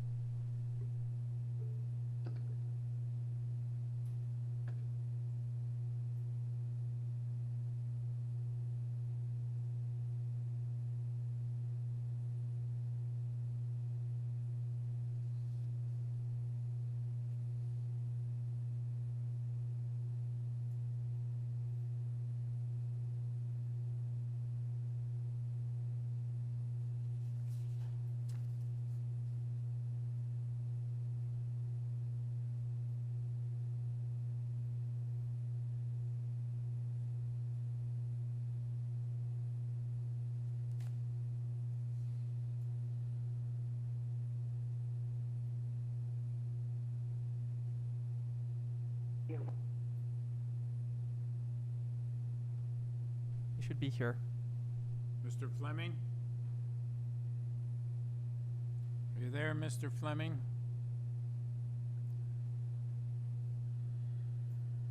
If you are satisfied with your message, press 1. To listen to your message, press... Through you, Mr. Chair, it seems Mr. Fleming has not picked up. We can try to give him a call in the background if you want to talk to the agent till then, or we can keep trying. Was he on? He did not pick up. Mr. Fleming is actually my neighbor. He says he can't connect to the audio. I think he's trying to get on, but he's having some problems. So can he, I guess there's COVID. He can't come to your house, right? I mean, we could potentially do it in the backyard. Okay. If you'll give us a moment. Yeah, could you do something, please, so we can hear course, from him? Bear with me for 1 moment while I figure that out. Thank you. Oh, he's gonna go to the back. Pardon?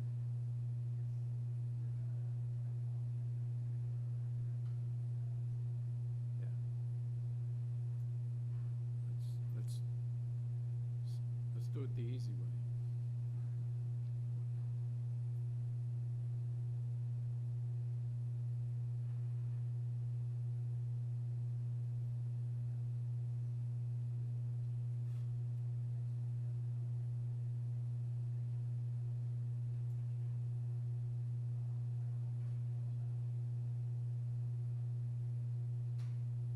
Mr. Fleming, if you can hear me, it seems on your computer you do not have a mic. Hello? Mr. Fleming? Yes, hello? Yes. Yes, hello, it's Peter Fleming, Yes, please let us have your name and... 59 Cadorna Avenue. All right, thank you. Can you tell Yep. us your concerns about this project? 59 Cadorna Avenue. I'm just the backyard neighbor and I registered just to watch. Oh, I have no concerns at this point. okay, thank you very much. We go back to Mr. Geshnazani.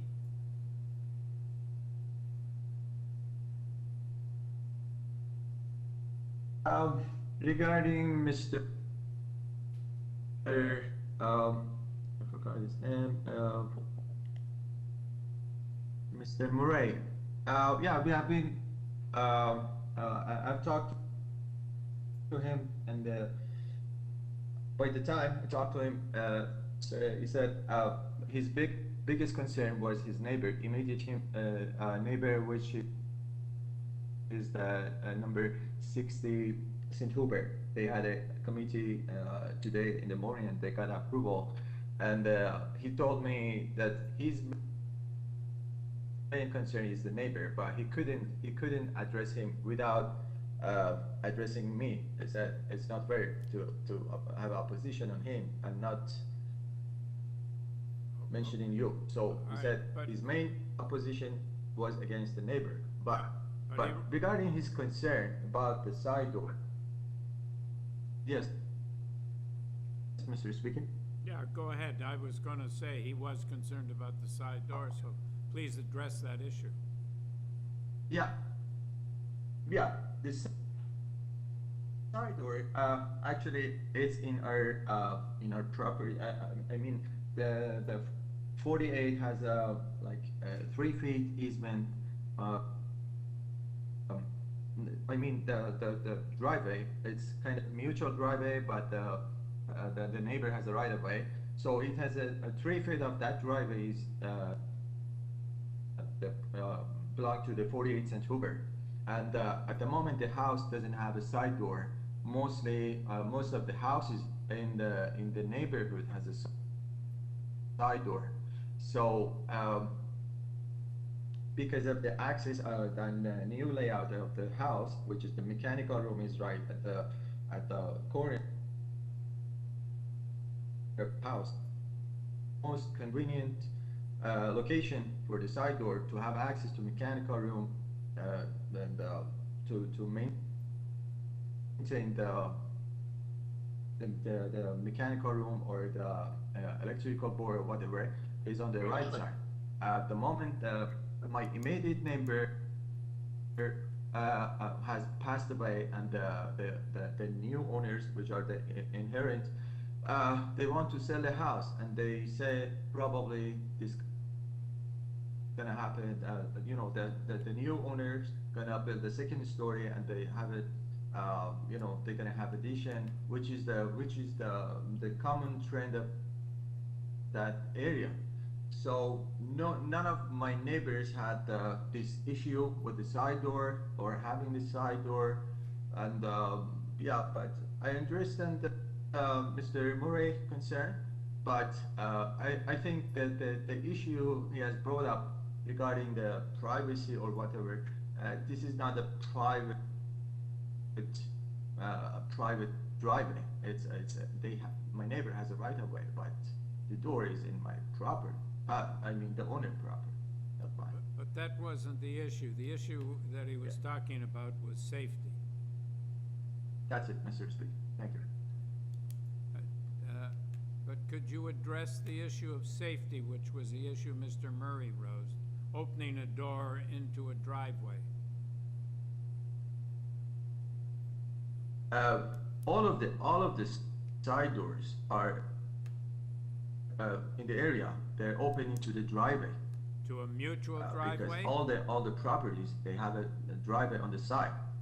But are they mutual driveways? In the survey it doesn't say mutual driveway, but it's neither private driveway. But the other, I just want to bring the example. You know, just a few days ago, last week, the kids in the one, they were playing in their driveway in the front yard, and a lousy driver came and unfortunately hit the kids, and they passed away. So I think this issue is not really realistic, because on the side of every house is a driveway, and it could be anyone who is driving to the detached garage. This is a very general concern. There is not a safety issue or a safety concern. I think it's a bit excessive concern regarding safety, because it's a side door, and side door either opens on the driveway or side yard setback, which we don't have in those areas. All right, thank you, sir. About the tree, I think Thank you so much. the Godfreys raised the issue of the tree. At the moment, we have application for the tree. The first tree, we have submitted application for injury. We're gonna protect that tree. We didn't ask to remove that tree because the tree is huge and the roots are quite deep. But the tree is stable. However, we appreciate if the neighbor is agree, we can ask to remove it. But I'm not sure firstly would give us permission to cut it or not. But if they say, we would be happy to cut the tree, but remove the tree and plant a new one, because the tree is quite awkward. The roots are in my client's property, and the stack and the branches are over my backyard neighbor. So yeah, we could ask firstly to give us or change the application to remove that tree. However, if they don't, we're gonna protect it, because if we don't protect it, then we won't get a permit. For sure, we're gonna get have a protection for that tree. Okay, so. Thank you, Mr. Speaker. All right, thank you. Panel, do you have any questions? Mrs. Okay, good. Carl? I don't want to belabor the side door too much, but I wanted to clarify something. The point that was made about safety, I think, is a legitimate one, and I don't think you understood his concern. Most of the side doors that enter onto either a side yard or a driveway, they enter onto the driveway of the home that has the door. So there is some control. You know the kids are going out the door. You know somebody's coming down your driveway. I think the issue, as I understood it from Mr. Murray, was that the door is on your property, and the driveway, and therefore the car, is on the adjacent property, and therefore there's an inherent traffic conflict there. But as I understand your site plan, and I just wanted to clarify I've got it right, you're actually set back from the common property line. So in fact, the doorway doesn't open right on to the driveway. It opens onto a space that is currently on your property. Am I correct? That's what the site plan tends to show. There's an area at the front that's landscaped, and then it juts in and juts out again, and the doorway is in the area that's jutted back from the common property line.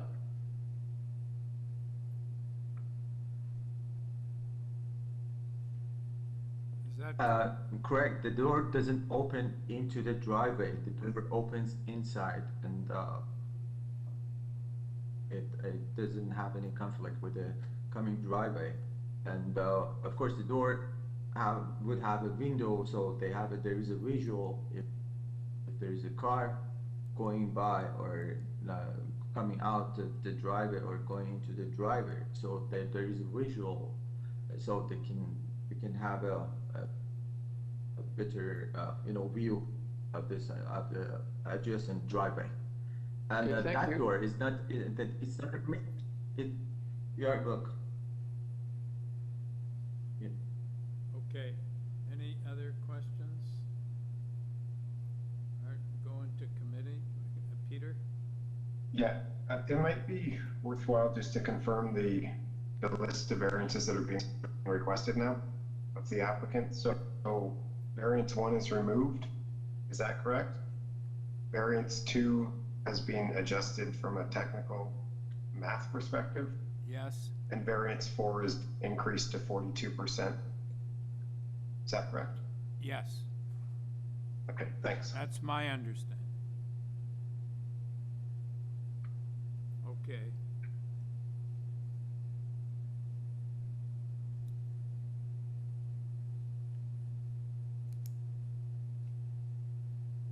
Do we have any further comments, or do we have a motion?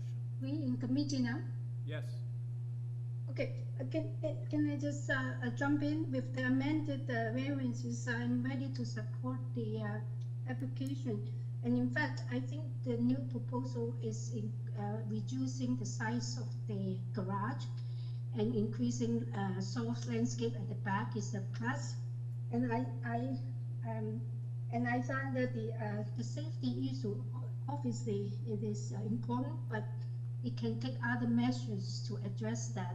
It's a very standard type of safety issues there. And with the door swinging out, that's no good. Then they can swing in, and with vision glass. And then I think the other measures can take care of that. So I'm ready to move for approval with the amended variances. All right. Carl, you second that motion?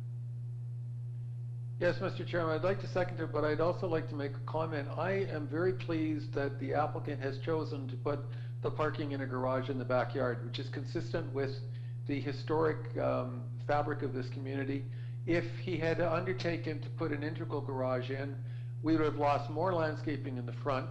It would have been much more inconsistent with the existing fabric of the street.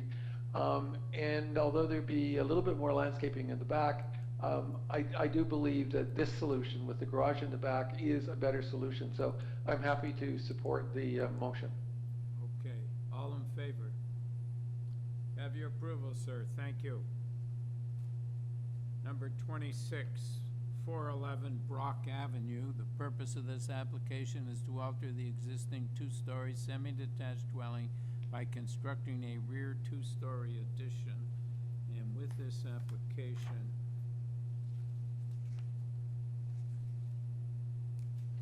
we have material submitted by the applicant. Ms. Miokovic?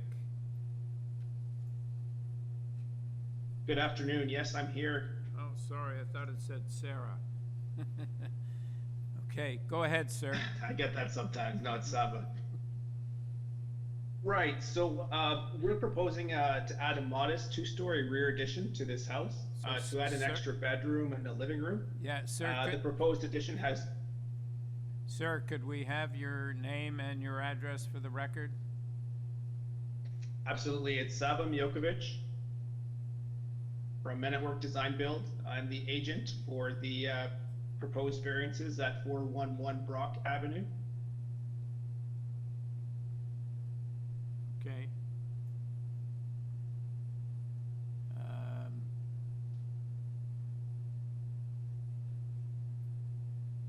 Okay, perhaps you could just tell us about variance number 3, where you're proposing no soft landscaping. Is that condition existing? In That's the rear correct. It's an yard, existing rear yard, yeah. It's an Correct. It's an existing fully hardscaped rear yard, which is common for the area. And what happens is with the rear addition, we're re-triggering that existing condition as a variance, although nothing has actually changed. Okay, thank you. Panel, do you have any? Yes? Can we put up the site plan, please?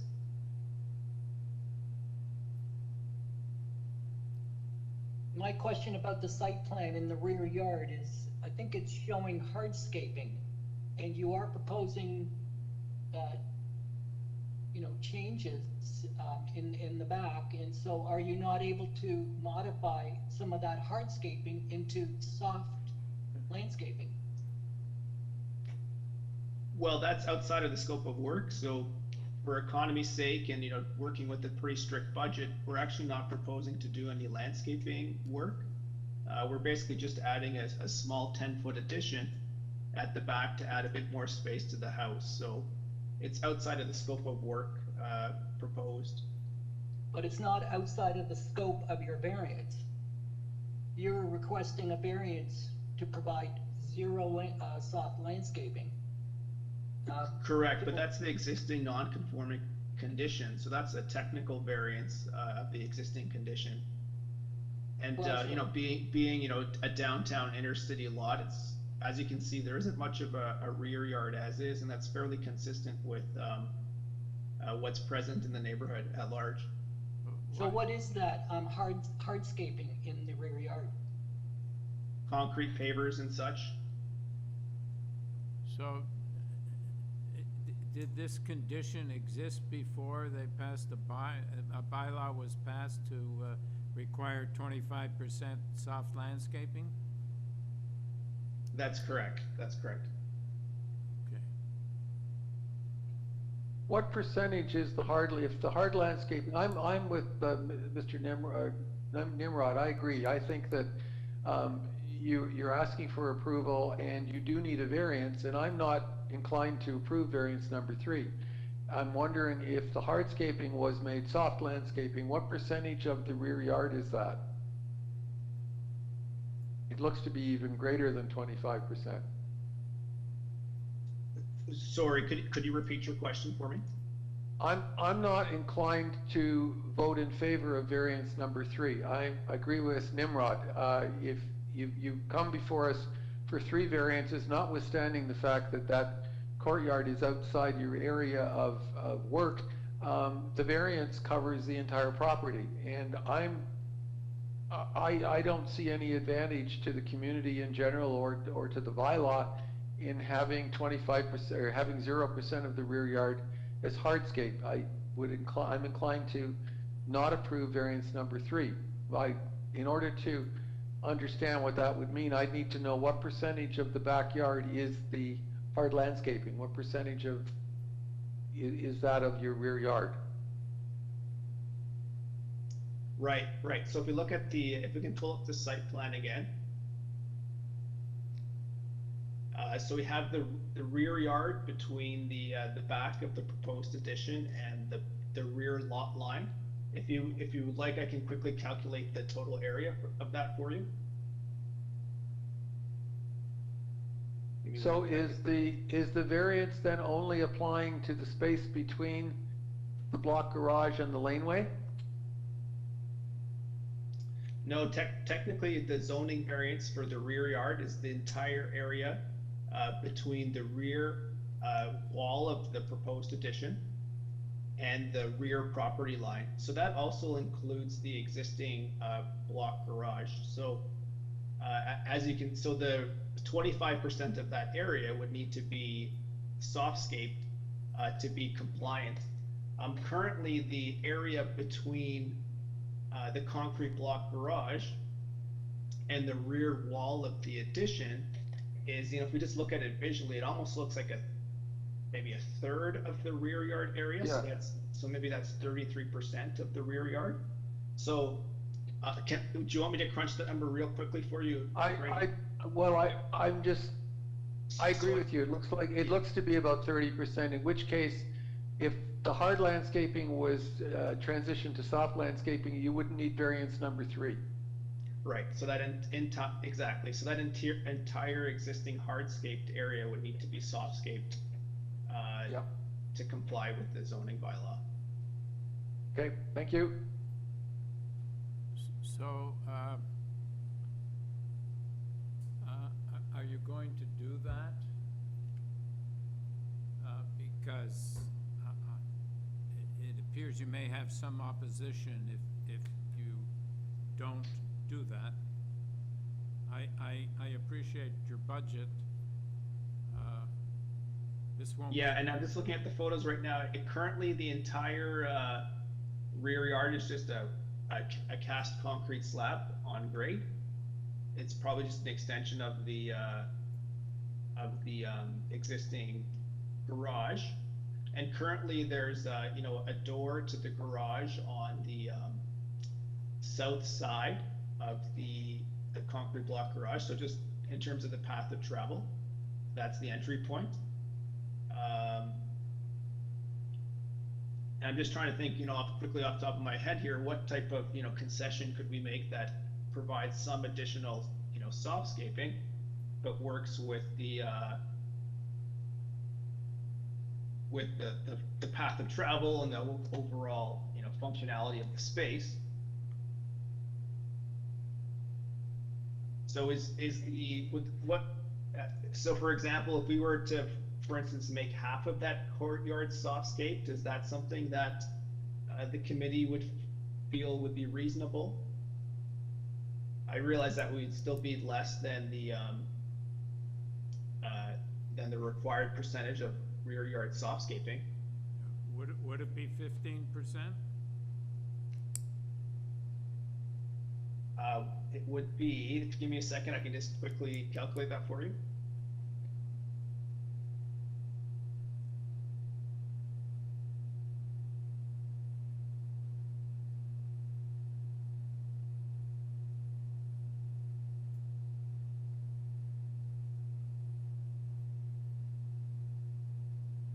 So currently my rear yard area, as indicated there, is a total of 58 square meters, right? And the area of that courtyard, so between the garage wall and the proposed rear wall of the addition, works out to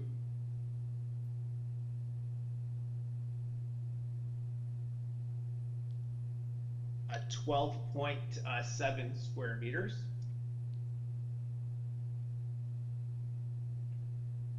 So just to quickly crunch that number for you, if I divided that as a percentage of the rear yard area, that's 21%. That's 21% of the rear yard area. So there's your answer. I mean, so essentially there's not a way that the proposed rear addition could be fully compliant with the required rear yard softscaping because of the existing condition. Well, I don't think my colleagues asked you to comply completely. I think they were concerned that you could make it better, and 21% would certainly make it better, but will you be able to use the entire area, make the entire area soft landscape and still have access to the garage? Yeah, that would be my concern. That would be my concern. I mean, I could probably, I could definitely work with making, half of that area softscaped, which would be an improvement to the existing condition, even though it still would trigger a variance, obviously, but it's still, in the process of making this development, improving the condition. It seems to me, Mr. Chairman, the objective, speaking for Nimrod, I believe his objective was to try and introduce some soft landscaping because that's what the bylaw asks for, and I agree with that objective. The actual numbers are difficult. I'm sitting here thinking if variance were changed to to 15% instead of 25%, realizing that you're at 21% now, that would probably allow you to put landscaping in and put some stepping stones or something over to the garage and probably allow you to comply. If there's an alternative number, I'm certainly open to that. I think that having the area totally hardscaped is a problem. Having some landscaping back there is a real asset, and that's where I'm at. I'd like to see some soft landscaping. I'm not hung up on the actual number. Okay. Well, if the rear yard, if the rear courtyard is 12.5 square meters, and that equates to 21% soft landscaping, can I propose to make half of that courtyard softscaping? So that would be a total of 6.25 square meters. From my point of view, that's a definite improvement, and I could support that. Okay, well, we're happy to add a condition that we shall provide 6.25 square meters of soft landscaping in the rear yard. You gotta tell us what percentage that is of the rear yard for the purposes. So 10.5%, yes. Yeah. Okay. All right. So, Nimrod, do you have any further questions? No? Okay. All right. No other questions of the applicant? Okay, let's go on to committee. Do we have a comment or a motion with respect to the amended variances? Yes, Nimrod. Mr. Chairman, oh, sorry. Go ahead, Okay. Nimrod. All right, thanks. So given the change to the variance number 3, I feel I can support this, and this is an improvement to the rear yard and provides some soft landscaping and some area for water to run off so it doesn't end up running off onto adjacent properties. I feel the other variances are minor in nature as well. So I would move approval with no conditions. As amended. Nimrod? Yes, as amended. Yeah. Carl, you second that? Yes, I do, Mr. Chairman. Okay, thank you. All in favor? Have your approval, sir. Next application is number 2762 Austin Terrace. And the purpose of this application to alter the existing 3-story, 3-unit detached house by constructing a 4th-story addition as well as a 1-story addition above the existing attached garage. And with this application, we have material submitted by the applicant and a report from Urban Forestry. Mr. Manicom? Hello?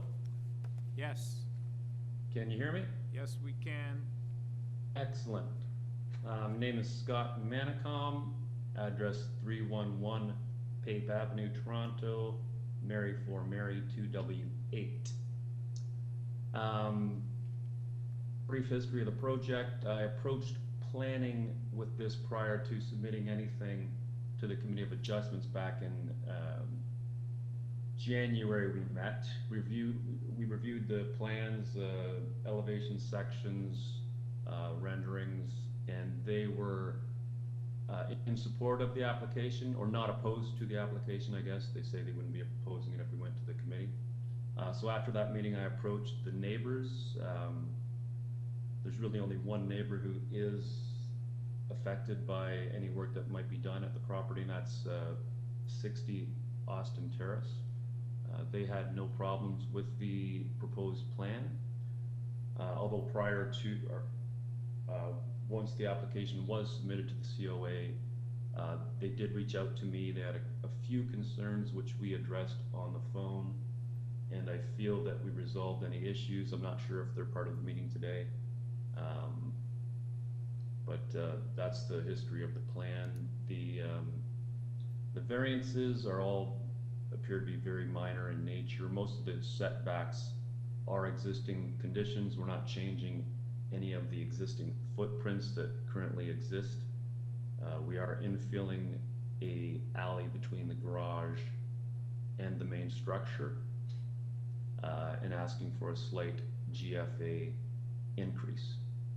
So you actually, you actually comply with the current bylaw because you're not making, you don't have any variances with respect to the current bylaw. They're all with respect to 438 from 1986. Yeah, except for the GFA. Well, that still We're asking says, for that still says 438.86. Oh, sorry, yep, okay. Huh. Okay. I'm just, I got a quick question. Is this property subject to the new zoning bylaw, or is it only subject to the old bylaw? I do not know the answer to that question. Sylvia? But I wouldn't have thought any property in Toronto is not subject to the new bylaw.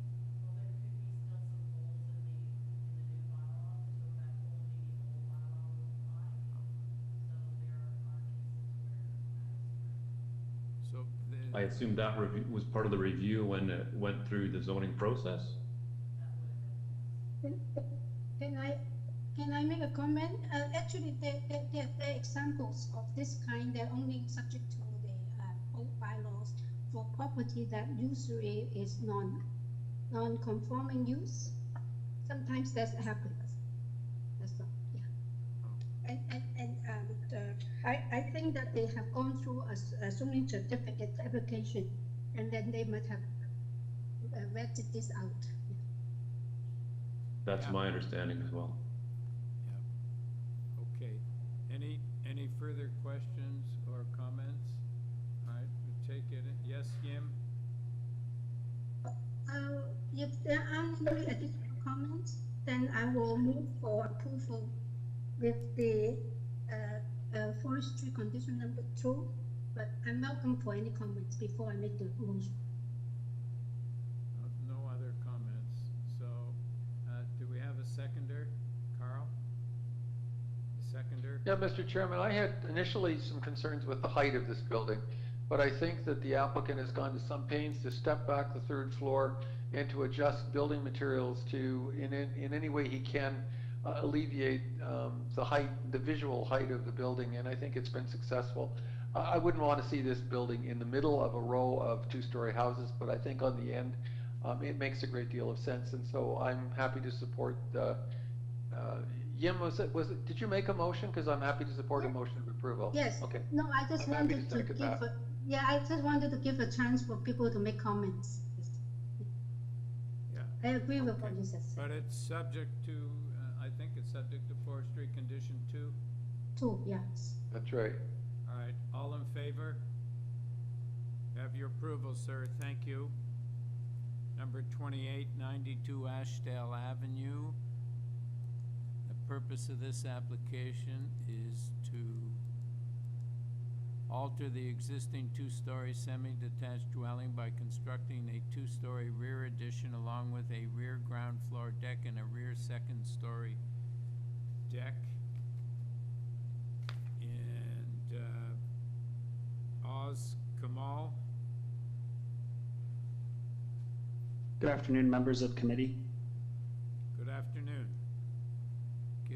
Oz Kamal here for from MHBC Planning here on behalf of the owners. We're the agents for the application.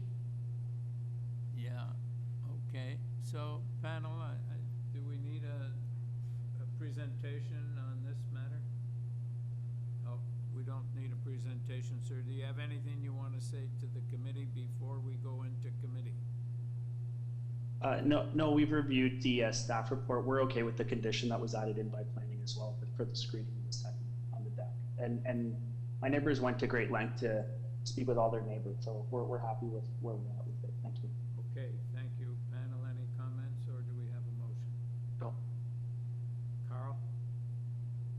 Mr. Chairman, if no one has any questions or comments, I'd like to move approval of the application subject to the planning condition. It's obvious that there's been a fair degree of positive consultation with the neighbors. That's made that's made for a proposal that's got support. I don't see anything that's before us that gives me cause of concern other than the deck. And there is a proposal from planning that it be screened. The applicants agreed. With that condition, I'm happy to recommend approval. Thank you. Seconder, Peter. Thank you. All in favor? Have your approval, sir. Thank you. Thank you. Number 29, 157 Brookside Avenue. And the purpose of the application is to alter the existing one-story detached dwelling by constructing a two-story addition above a new rear basement walkout and new front porch and two new rear decks. Mr. Sandhu? Yes, I'm here. Okay, sir, could you give us your name and your address and your presentation? You have a little bit of opposition. Yes, so actually, my name is Ramanpreet Sandhu. I am the agent for this application. Actually, I'm going to be the owner in next 1 or 2 days for this property. We got some changes done to the plans around 15 days ago. We submitted it to the committee as late submission. In that, after reviewing all the oppositions from the neighbors, we actually reduced the number of variances. So the number of variances you see, number 4th and number 5th and number 6th, they are gone. So I don't know if the supporting material could be viewed by everyone. All right, so just tell us, so 5 and 6 are variances are deleted? Yes, so number 6 and number 5. So number 6 was for the deck. So our deck was big, so we got rid of the bigger deck. Now the deck is only 4 square meter. Number 5 was the overhang. So any sort of overhang of the roof beyond the house wall. We were very close to the neighbor, so we got rid of that. So now the wall is going straight up. There is no overhang. So the total number of variances have been reduced from 6 to 4 in total. Okay. Yeah. Is there anything more you want to say? Yeah, so also I have included the plans for 86 Brookside. I was the designer for that property as well. So that property is on the same road, a few houses down. It's standing, so it's similar lot, very similar proposal. Our proposal is actually less than what they proposed. They had overhangs, they had 3 stories, all flat, going up. They had more gross floor space index than us. So it was approved. So that is the precedent in which I'm going to go for. I am proposing to get the house approved. Now, in our case, the number of the total variances we have are 4. The front setback is 2.89 instead of 3.35. Nothing is touching the ground. This is actually an overhang from 2nd story and 3rd story on top of the porch, which is creating this variance. So this is just an overhang, no actual foundation for this. The second one, the maximum achievable height. So this height is actually for the wall. So the total height, if it is a pitch roof, can go up to 11. But we are not doing a pitch roof, we are doing a flat roof. So the walls are getting higher, but the actual height is less than 11. So we are almost 1 meter less than the allowed height for a pitch roof height. The third one, floor space index 0.91. Again, precedence has been set in the past. Houses like 86 Brookside was almost 1.0, which was approved back then. And the side yard, so we are building on the existing house. This is not a new proposal. So on one side, we have the full 1.2 meters. No, we don't need any variance for that. The other side, the house is existing. We are just building on top. So That is why the fourth variance is there. So in our opinion, we are asking for modest things, and whatever opposition came across, they were saying that the variances for the deck and the other one which is removed were major, so we got rid of them, trying to work with the neighbors. Okay, so what is the current floor space index? Okay, give me 1 second. The current space is a 1-story, which is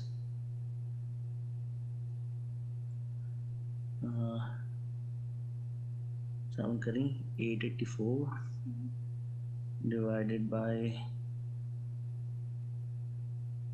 4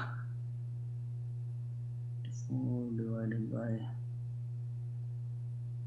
3000.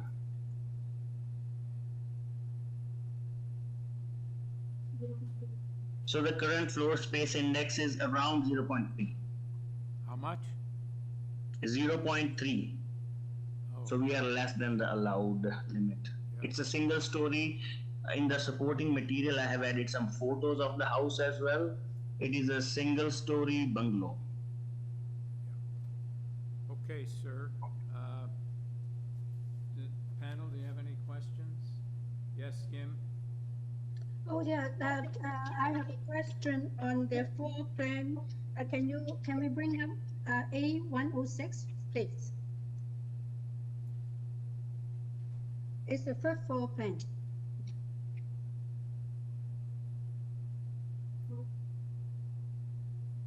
Okay, you have these stairs because we do not have a roof plan, so I do not know what the roof is. But but if you look at your plan, you have a stair going up, 15 riser. Right. Go up to the roof. You have a flat roof. I just want to make sure that it's not access to the roof. Yeah, there's no access. This is a typo. It should be down 15 steps from this story. I just want to make sure it is a mistake. There's no 4th story now. No. Because usually we will have a roof plan, but I think the roof plan is missing. That's why I'm not too sure. Yeah, if you have a look at the front elevation, you will not see any structures or any railings on the 4th floor. So 3rd floor is our final floor. Beyond that, we have nothing. Yeah, I just want to mention that it's not clear, right? Yes, it's a typo from our side. Yes. Okay, thank you. No problem. Any further questions? Yes, Nimrod? Yeah, my question is, how many other 3-story houses are there on this street? On the street, right now, the one we made, 86 Brookside, is number 1. There are a couple of other constructions which have been completed. So they are not, they have the raised basement. So the garage is at the main floor level and they have 2 floors on top. So if we are talking in terms of height, it's the same. So right now we have 2 full 3-story houses, and then some are with garages exactly on the main floor, and then 2 floors above. So basement is almost main floor and 2 stories above. I think I have added the photos also for in the supporting material. All right. Any other questions? It's page number 15 of the supporting material. There's a photo for that house. Any other questions? So you don't have a map that shows the properties that are, the other properties that are 3 stories? Because that would give a clear idea of whether this the character. Yeah, I can give you the addresses, not the, I have the address. So one is 101 Brookside, which is garage plus 2 stories on top, plus a pitch roof beyond that. And then there is 86 Brookside. If you see the supporting material, it should be in there. And the last one is 152 Brookside, very close to us, which is 2 stories plus 151 Brookside, yeah. which is 2 stories plus a roof on top. So if you see the supporting material, you should see, and we are 157. So it's like after every 20 numbers, there is a property which is popping up like our proposal.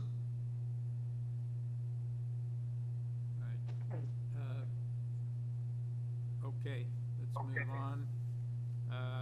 Mr. Netherott? That's Nethercott. Pardon? Hello? Yes? Yeah, it's Eric Nethercott. Okay. And your address, sir? 152 Brookside Avenue, so we are across the street. All right, thank you. Can you give us your comments, please?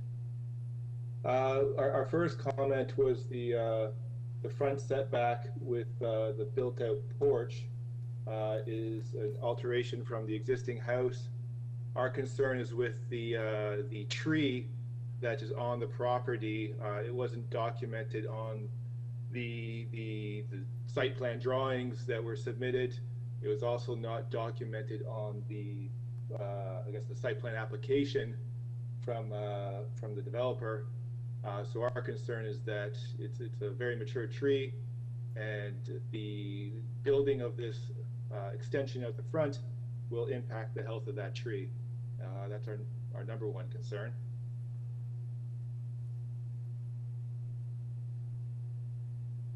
Right. Okay, do you have any other concerns? Other concern really is the house to the south of 157 has a chimney that would be well within 10 feet of this raised building, and really just a concern for the safety of both houses, because it would not meet current building code or gas code, as I understand it from my Google searching. And so the way I understand chimneys work, you need to be mindful of updrafts and dispersion and things like that, and this new extension raising the house would certainly be within that 10 feet. Just looking at it, it's probably within 4 feet. So I'm wondering how the developer would address that. Okay, any other concerns? Yeah. Maybe, hold on. Number 3 is simply that the floor space, the variance is exceeding the current bylaw by 1.5 times, which you can see from the Google view that was just put up recently. These are very modest houses in the immediate area, a lot of bungalows and semis, and this is a gross departure from the surrounding houses. 86 Brookside, which was mentioned, is actually quite a ways down from this section of Brookside. Brookside's quite long. Okay. Yeah, there's two bungalows, as you can see, either side of this property. This extension upward would dwarf these houses. Yeah, and then as 86 Brookside, in fact, actually has two-story houses on either side. So it's not a similar situation. This is what I'm trying to say. Okay. All right. Thank you. Ms. Macy? Yes. Hello? Hello, we can hear you. Can we have your name Can you and hear me? address, please? Hello? Can you hear me? Yes, we can hear you. Can you hear us? Oh, I can, yes, thank you. I presume that the committee, thank you first of all for allowing me to have a moment to speak with you. We need your name. I don't intend to go over everything that oh, I'm sorry, my name is Janine Macy. And your address? I am a resident of 136 Watson Avenue. My property is directly to the east of 157 Brookside. My garden backs onto that property. Thank you. if you look at, to situate it correctly, if you look at the Google Maps or Google Photos you just had up, 157 Brookside, that property backs onto my property and the one to the north of me. So we are also directly affected. If you look down that driveway, you will see the two-story house of my neighbor next to me. That's has the beige roof that's elongated. And then I am in 136, which is the black roofed one, correct. While I appreciate that the developer has made attempts to address the objections that I have, or the community has, I would like to point out that it does not, the changes that have been made do not in any way, shape, or form address the concerns that I have as a resident. I've lived here for 20 years, and there is a large tree behind my property, and there is a large tree 2 houses up on Brookside. The sight line of this proposed development will fall between those 2 trees directly into my bedroom and what I call my TV room, which is really the second bedroom of this bungalow. This means I will have no privacy, and it's the fact that it is a 3-story house with a deck. And while I appreciate the fact that the size of the deck has been shrunk, the sight line of that deck is the problem.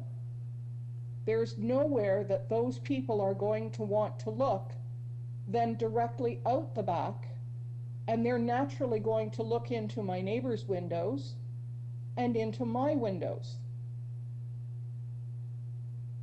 That's my first issue. The second issue is the fact that the windows in the plan as submitted represent probably 50% of the surface area of the back wall of that house. And while light is wonderful, the size of those windows also diminishes my privacy. So, quite frankly, what has been put forward to you in terms of encroachment and shrinking the size of the 3rd floor deck do not address my concerns.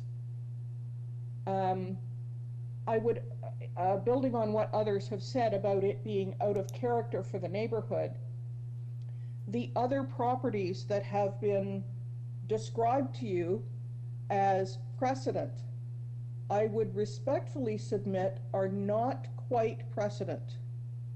The one I'm familiar with on Brookside, it went to Committee of Adjustment a number of years ago. I did not have any input on it because it didn't affect me per se, but the variance was because these bungalows are built, as you can see from the photos, with 4 steps up.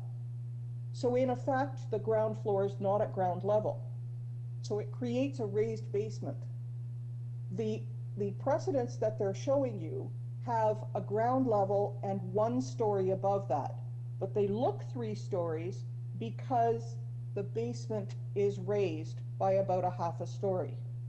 So any of those examples that the developer has submitted as precedent, I would ask you to remember that there will be another full floor on top of that.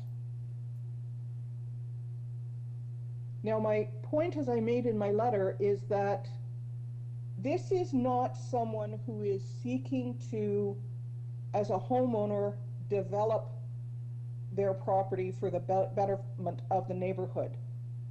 This 3rd floor is a master suite. It hits all the buzzwords of development. That 3rd floor is 1 bedroom, 1 bathroom, 1 laundry suite, and a walk-in closet. All right, Ms. Macy, you're running out of time. Would you please wrap up? I will, thank you. So I would suggest that, first of all, the third floor should not be approved. If it is approved, the deck should not be permitted. And if the deck is permitted, then there should at least be the same kind of privacy screening as is proposed for the side walls of it for the front. It should not have a glass front. So in closing, I would say to you that the developer is suggesting to you that he's working with the neighbors. There has been no consultation, to my knowledge, with the neighbors. This is a developer who is attempting to profit from the purchase of a house for about $1 million. He'll put $700,000 into it and then sell it for over $2 million. All right, Miss Macy. That's not what this neighborhood is about. All right, Miss Macy, we're not concerned about that. If it weren't for developers, you would be living in, we would all be living in tents. So, thank you very much. Ms. Ventrone? Thank you.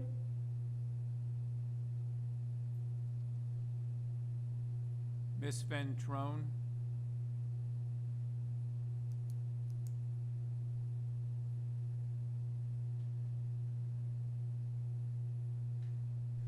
Ms. Ventron, if you could try to unmute yourself on your device.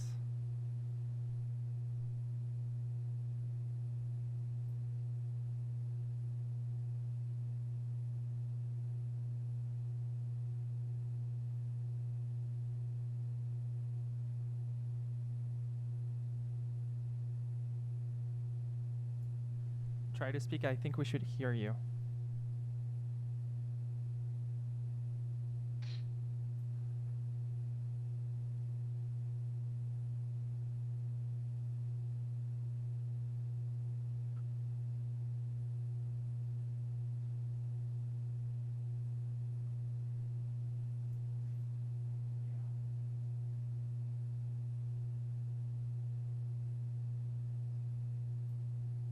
Hi, if the speaker can, if her phone is muted, if she can unmute the phone on her end or turn up the mic volume on her end.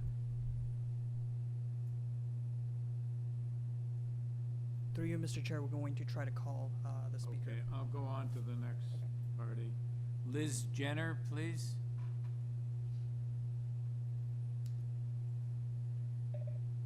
Hello?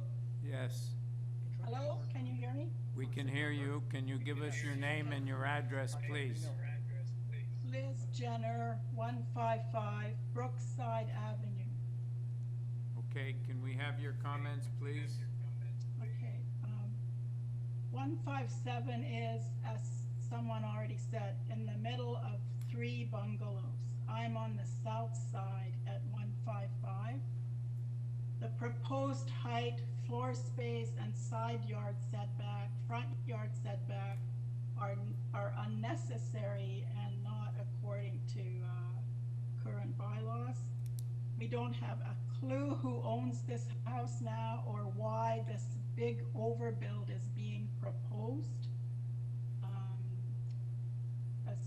As Eric already said, my chimney is no longer going to comply with the Ontario Building Code. It's actually about 64 centimeters from the next house wall, which I'm not convinced will not be expanded further south than what Mr. Sandu said.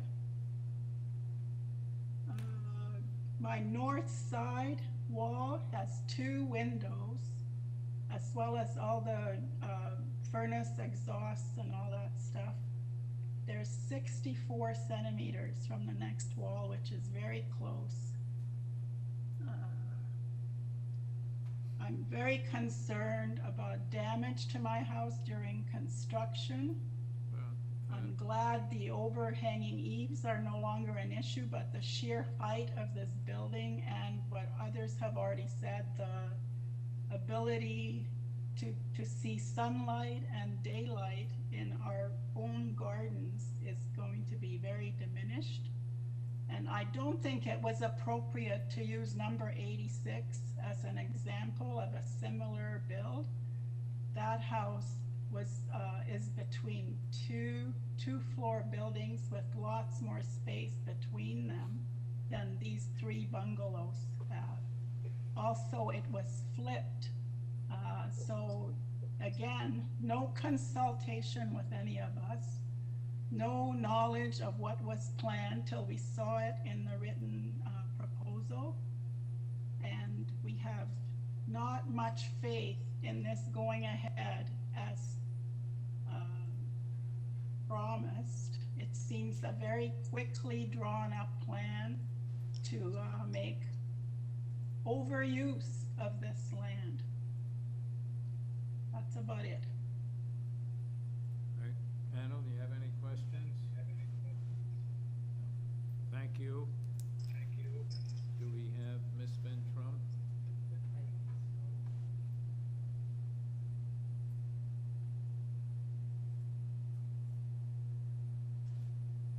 Also, can I add something? I did a rendering of what this building would look like between the 2 bungalows, and it was in my proposal. Yeah, there it is. Thank you. All right, thank you. Thank you.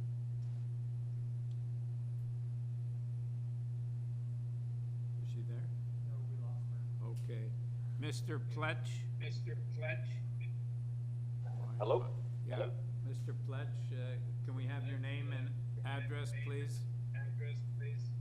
My name is Barry Pletch, owner of 160 Brookside Avenue for the past 18 years.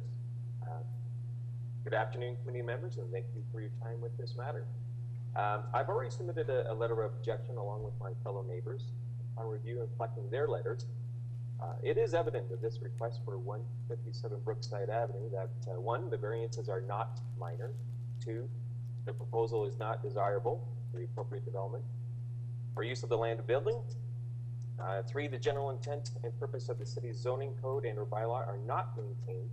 And 4, there's absolute disregard to the general intent and purpose of the official plan, which are not maintained, and is a complete disrespect for the existing physical character of this neighborhood. According to the official plan, neighborhood development is intended to be sensitive and gradual with little visible change, and with the neighborhood density and character intact. The official plan specifies that impacts by new development on light, shadowing, and privacy are to remain minimal. As outlined in the various letters of objections, this proposed 2-unit superbuild is not in accordance with the official plan, especially considering the 2 adjacent neighboring bungalows.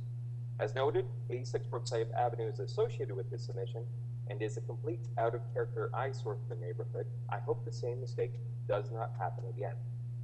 As noted in the letter of objection submitted by Janine Macy, the sole signature of support is from 171 Brookside Avenue.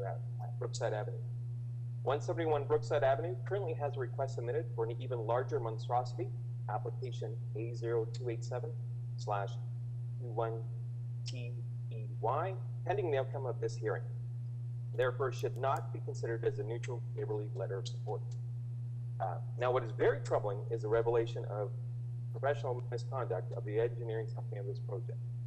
Now that the City of Toronto and committee members are fully aware of this company's negligence and misconduct, I seriously recommend all current applications, including 157 Brookside, be denied and dismissed. So, Mr. Pletch, that's not something we get into. We deal with the variances to the zoning bylaw. We're not police.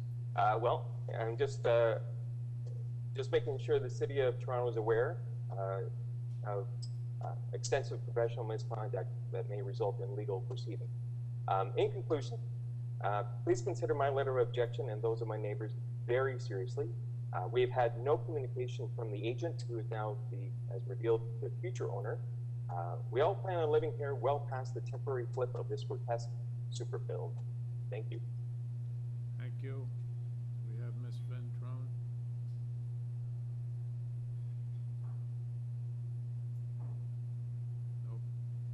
Okay. Ms. Heron or Ms. Chen? Hello? Yeah, Anybody Ms. hear me? Kale? Ms. Kale Heron? Michael. Michael. That's misspelled here, I'm sorry. Yeah, that's okay. I'm here to reiterate the concerns concerns that have already been raised. I don't have a whole All lot. right, could you give us, before you go ahead, could you give us Yep. your real name and your address? It's Michael Heron. There's a typo in there. Yeah, I see. I'm at 154 Brookside, across the street from 157. Okay, so do you have anything to add that's different than what has already been said? Very, very briefly, as I've indicated in my letter that I submitted, I see 6 various variances that were originally submitted that basically contravene various chapters that are identified in the letter. That has been diminished to 4. That's still 4 too many by my math, and as well with the tree that other people have indicated, there's a 10-meter balsam fir tree on the front property. The proposal for this 3-story structure I see as resulting in the death of that tree, which to me directly contravenes the city's stated intention to grow the forest canopy, not reduce it. And finally, 0 consultation with the neighbors. This was sprung upon us with no consultation, anything like that, and I feel that it fundamentally does not fit with the neighborhood. Thank you. Thank you, sir. Michael Cicero? Hello, folks. Hello, committee. Thank you for your time today and listening to the neighbors' concerns about this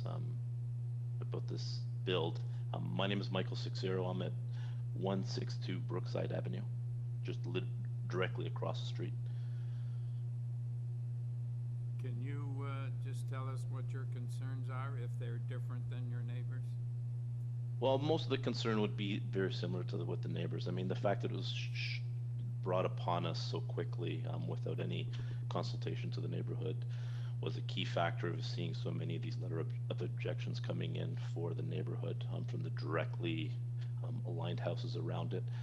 My concern, living here for over 10 years and knowing both of the neighbors on both the north and the south side of it, and how much they appreciate their the gardening and privacy and such, I have a difficult time understanding what a 3.5-story build would bring to their property lines and their pastimes in terms of gardening without any light hitting. I know light isn't a mandatory part of homing in a home in the city, but it also just doesn't seem right to be able to just pop up 3.5-story home in a area where I've got a bungalow directly across the street, and it affects the other 2 folks that have been living there for quite some time now, and looks like they do plan on living there for quite a bit of time, and as well with the neighborhood character of having a lot of these 100-plus-year-old homes being so directly close to Babby Point, and such a historic neighborhood that's been designated by the city, to have these 3.5-story boxes going up in the midst of some of our, I'm looking at possibly getting a 100-year-old plaque put on my home, because I've just renovated my house. And there are a number of renovations going on in the neighborhood that are tasteful additions to the homes and still keeping with the character of the neighborhood, and having such a 3.5-story box put up in the middle of these character homes kind of defeats living in the city if I wanted a home from Brampton or from Oakville inside the city. Thank you for your time, and thank you. Thank you, sir. Linda Cold-Glue Brown?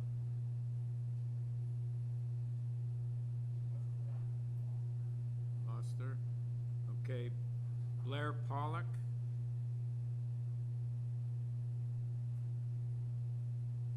Hello? Yes. Hello, can you hear me?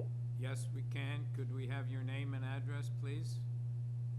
My name is Manjula Sharma, and I live next door to the proposed build at 159 Brookside Avenue. I'd like to state my objection regarding the request for the variances, as this request directly impacts my family's home life. Can I have your name again? Are you registered? It's Manjula, M-A-N-J-U-L-A, Sharma, S-H-A-R-M-A. Blair Pollock and I submitted it together. Oh, okay. You can see All right. the letter. Yes. So firstly, what I want to say is the city bylaws are quite generous and should be adhered to in this particular instance, because the current bylaws do allow families to enhance their family home space while respecting and working with the community and their neighbors. Unfortunately, this was not done in this regard. These owners did not approach any of us to discuss this. We could have talked about it. We could have worked something out. They didn't do any of this. The official plan specifies that impacts by new builds on light shadowing and privacy are to remain minimal. With respect, they do not consider this at all, that there are 2 bungalows on either side of this project, that 3.5-story walls will go up. Oh, this is emotional. This will restrict light and shadowing into our backyards, our gardens, our homes. It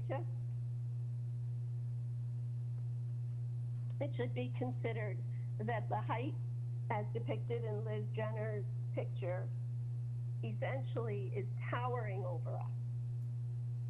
Our back gardens, in terms of privacy, with the deck that they proposed, which would go from end to end, would essentially be looking over our backyards and other backyards, giving us absolutely no privacy. We have an above-ground swimming pool in the backyard that we like to enjoy, gardens that we like to enjoy. We would not be able to do that in terms of privacy. Sunlight itself, we've taken the time to groom our trees in the backyard to ensure that we're maintaining a canopy and still getting some sunlight. If we had the shadow of this 3.5-story building right next to us, not only would we be diminishing the light in our homes, but also in our gardens. Finally, what I'd like to say is that the character of this neighborhood has included bungalows and smaller buildings, because there are a lot of older people that have that have stayed in the area and have aged in their homes. For example, this 157 Brookside, the 2 previous owners who lived in this property were 92 and 100 years old, respectively. It is nice to have a community that has an integrated population, and we have a lot of seniors that live in this community that live, in these bungalows. And I think it's a shame to diminish that sort of, that aspect of the community for these super builds. Now, I understand that people want to enhance their homes and their properties, and the bylaws provide for that. I don't think that you need to go this far in order to have a super build. You could build within the bylaws and have a 2-story, something more modest, something that fits in within the community. This does not, and they didn't actually even talk to any of us about it.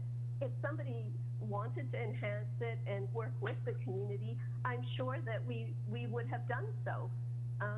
But I'm sorry, it's just, after listening to all the other neighbors, I think I'm getting a little emotional. The last thing I want to say is that we do have some questions about this engineer. As Eric pointed out earlier, we included in our submission the findings of his professional body that indicate that he is known not to do, to complete drawings properly, etc. All You can right, actually see the link. Ms. Sharma, we don't have any jurisdiction over that, so we don't need to hear that. You would want to know that these drawings are accurate. If you're going to approve them, you want to make sure that you have a serious look at what this man has done.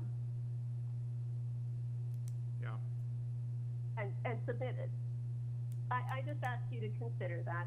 I'm sorry, just getting a bit emotional here.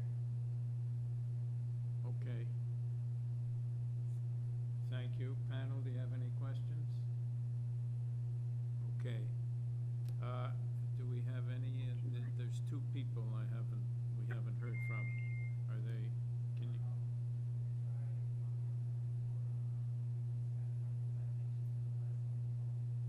Okay.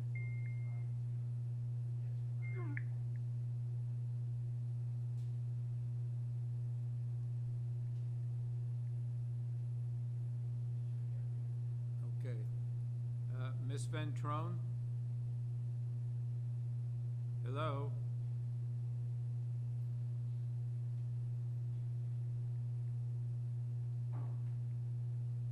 Ms. Ventrone, are you there? Okay, she's not there. Not there? Yeah, okay. Mr. Sandhu? Like a dink. So could you change the time? Mr. Sandhu? Yes, sir. Yeah, can you address some of the issues that were raised? You have 5 minutes. Yeah, so I would like to address the first issue, which actually offended me. I'm gonna be the owner of the property. I'm not developing, flipping, or 2 million or 3 million, whatever they are saying. I have a family of 7, and me and we are 4 people which are gonna reside in that master bedroom. So neither here nor there. I know committee is not does not consider that. So I would like to start with the first point, that is the character of the neighborhood.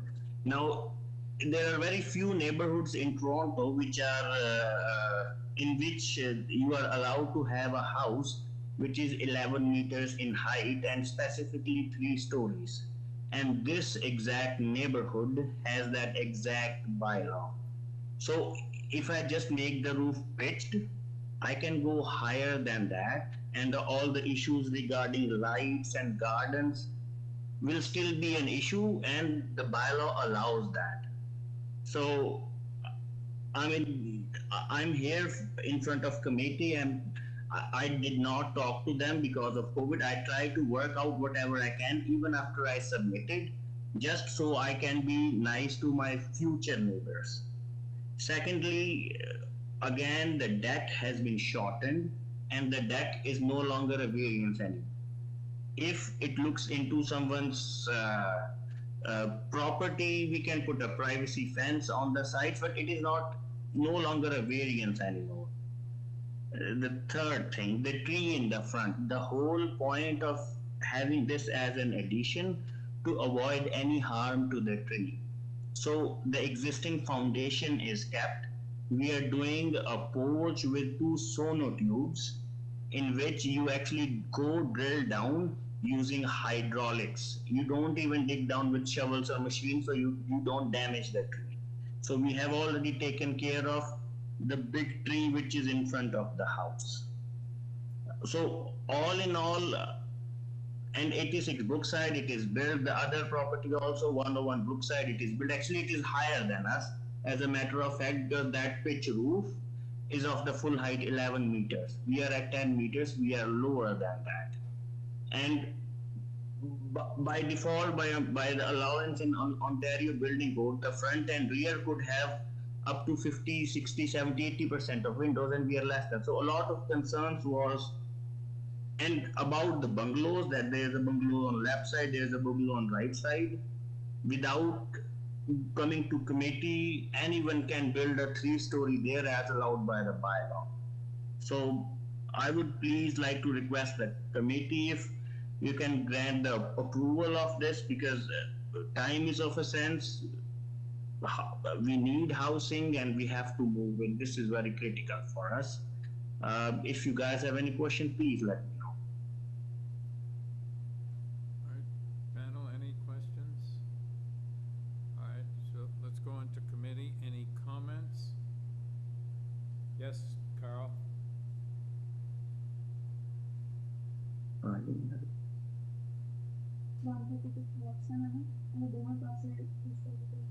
Carl, we can't hear you. Carl, you're muted. Yeah. Pardon me. I'm unable to support this application. The applicant has repeatedly referred to the zoning bylaw permitting 11 meter height building. That's not true. The bylaw is very clear. The bylaw says it's 8.5 meters for the height of all side, exterior, and main walls. It doesn't say 11 meters. 10.06 would require a variance that I certainly don't think is appropriate. The height of buildings in the area, as Mr. Solomon indicated in his very first question, is less than that. There are a lot of bungalows there are quite a number of 2 stories, but there are no 3 stories in the immediate area. I think that the proposal is an overbuild, a rather ugly overbuild in the area. I think it's an intrusion into a relatively consistent, homogeneous, and obviously well-organized community. I think that the appellants have made extremely good points in very, very good presentations. And Mr. Chairman, I'm unable to support the application at all. If others wish to speak, I'll hold my motion, but I'm ready to introduce a motion of non-approval. Yes, Peter. I agree, Carl, with what you've put forward. I think it's just too much, and I do get the point that some people are talking about three-story residents in the neighborhood, but it's really more like 2.5 or a pitched roof. So the presence of this on the street and against the neighbors is too much, and I think there's not even an attempt to step back the 3rd floor from the front. So I'll be supporting your motion for review. Any other? Yes, Nimrod? Yeah, I would agree with all those comments. I think it's an overdevelopment of the site. The massing and scale is out of character from the rest of the homes on the street, which are primarily 1- and 2-story homes. So I would support a motion of refusal. Yim, do you have anything to say? Yim? I have a slightly different look, but I do agree with the anxiety that it creates, because it's with regret that I think there's very little communication to explain the proposal. It could have been maybe more, maybe with some kind of modification, more acceptable in the neighborhood. But I think there is a little bit of a distraction when I look at the variance, and I disagree with Carl about the height. The 2 different things, the sidewall and height and the building height, are 2 different variances. So they do not have the overall height variance, the sidewall. So just to clarify, it does not mean that I will support it, but I just want to make it clear that sometimes we forget, because of all this opposition and emotions, we forget to look at the variances by the merits. So that's my comment. Yes, Carl, do you have a motion? Yes, Mr. Chairman, I don't believe that we are misreading the variances. I think we've looked at them, carefully considered them, and based on that, Mr. Chairman, I'd like to recommend that the application be refused. Do we have a seconder? Yes. Pardon? No. Well, just refuse. Oh, okay. As amended. Carl, as amended? Yes. Yeah. Okay, Peter, you second the motion? All right, all in favor? Your application is refused, sir. Yim, you dissented? Yes.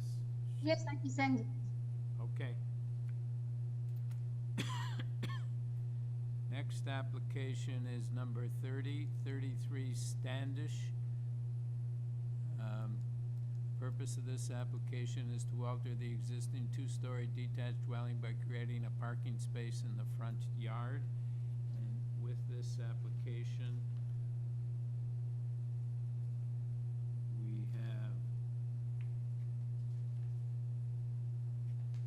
material submitted by the applicant, a staff report from Urban Forestry. Loman Azar. Yes, can you hear me? Yes, we can. Yeah, thank you, Mr. Chairman. My name is Lagman Azar. I'm an architect with Line Architect Inc. in Toronto, 1491 Yonge Street, Suite 402. I am here on behalf of the owners, and I'm the project architect, and we work with them to make a new home for them. The owners are Juan Pablo and Cecilia Robles. They purchased this old house in 2019 with the intent to renovate it to make a new home for themselves and for 2 children, Andy 14 and JP12, and they also have a small Jack Russell living with them that since then has become my best friend. So with that introduction, I just want to mention that this house, existing house, was a brick house, and had a mutual drive that was shared with the house at 35 Standish. And the house went under construction, started in August 2019.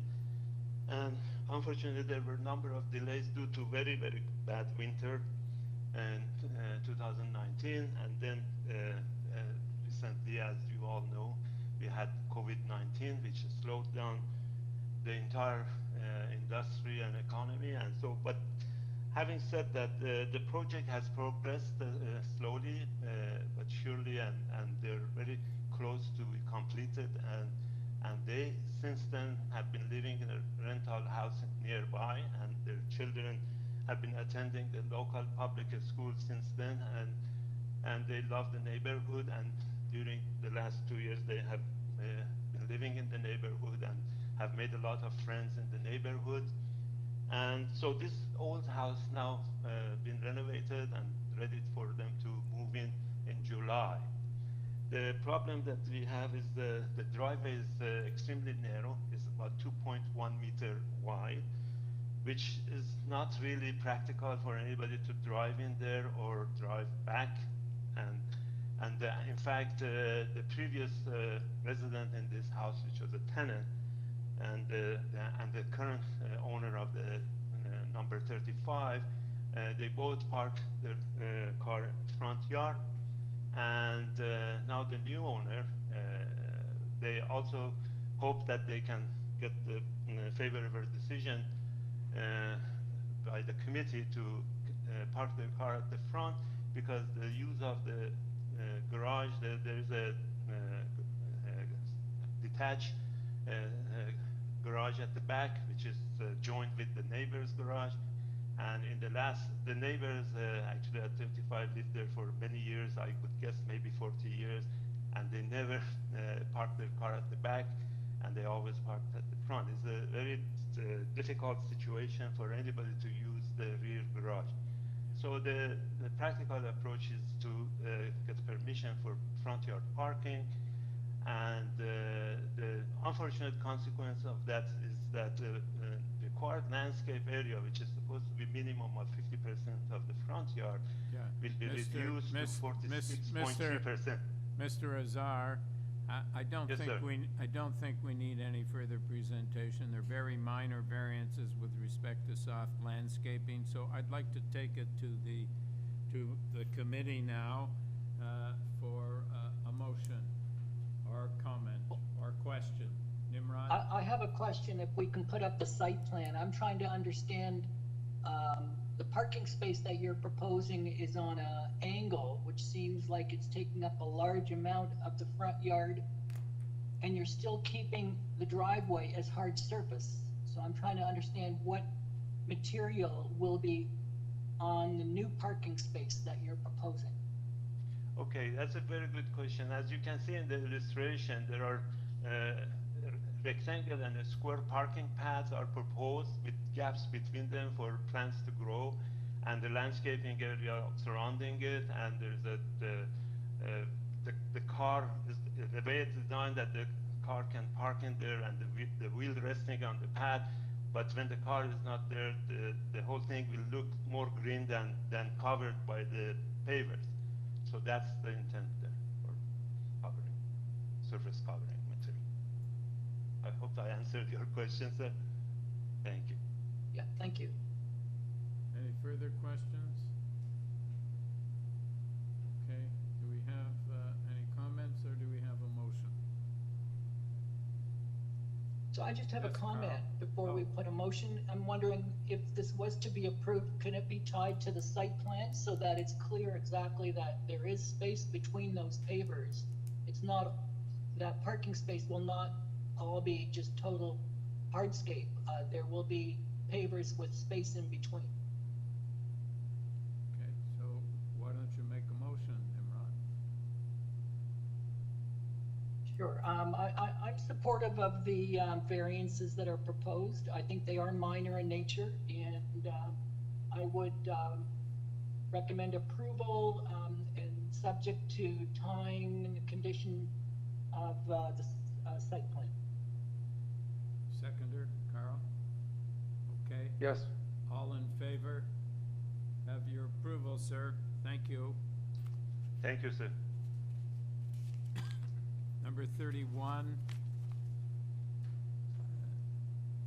56 Gooch Avenue. Purpose of this application is to alter the existing two-story semi-detached dwelling by constructing a rear one-story addition, rear first floor deck, and rear basement level deck. And with this application, we have material submitted by the applicant and a staff report from Urban Forestry. Mr. Kuna. Yes, sir. Ian Cunha here, representing the owners of 56 Gooch. Just to let you know that we did receive the report from Forestry, and we do have an arborist working on this tree that is the existing tree that's actually on our neighbor's property. And we will make sure that whatever we need to do with the tree, to either protect it or to move it, we will. So I don't think we need any more of a presentation, sir. Do you have any questions, panel? Okay, so do we have any comments, or do we have a motion? Peter? I'm happy to move the motion. I think this is a very sensitive development, which is really adding this minor GFA, and it's done in a way that is sensitive towards its neighbors. So I move to approve this application subject to urban forestry condition 2. Thank you. Seconder, Carl. All in favor? Have your approval, sir. Thank you. Number 32, 38 Ingham Avenue. And the purpose of this application is to alter the existing two-story semi-detached dwelling by constructing new dormers on the 3rd floor and reconstructing the attached garage with a one-story addition across with access to the dwelling. And with this application, we have material submitted by the applicant. We have support, 22 form letters in support. We have correspondence in opposition from 53 Spark Hall and 10 form letters in opposition. Ms. Asquith? Yes. Good afternoon. My name is Heather Asquith. I am the applicant and agent for the owners at 38 Ingham Avenue. And I'd like to give a brief presentation, if that's okay. Yes, please. Okay, I'd just like to note, first of all, that as a result of concerns from the neighbors, we've made some revisions to the proposal. Revised drawings were submitted on May 3rd, reducing the width of the 2nd story over the garage by 0.61 meters and pulling in the angled side wall by 0.45 meters to conform with the side yard setbacks. Have those drawings been filed? Yes, those drawings were submitted with bubbled changes. And we've also submitted a revised zoning review notice. I think that was included in the supporting documents. So does that change any of the variances? Yes, it does. Okay, so could you tell us about the changes, please? Certainly. So we would like to change the proposed parking space to a width of 2.77 meters. This is variance number 1? This is variance number 1, yes. Yes. So could you tell us that again? The parking space will measure how much? 2.77 meters in width. Right. And 5.05 meters in length. Okay. And variance number 2, the floor space index would change to 0.99, down from 1.04. Right, and how many square meters is that? That ends up being 123 square meters. Okay. Any other changes? No changes to variance number 3. Variance number 4 would be deleted. Right. And variance number 5 would change from 0.76 meters to 1.23 meters. Okay.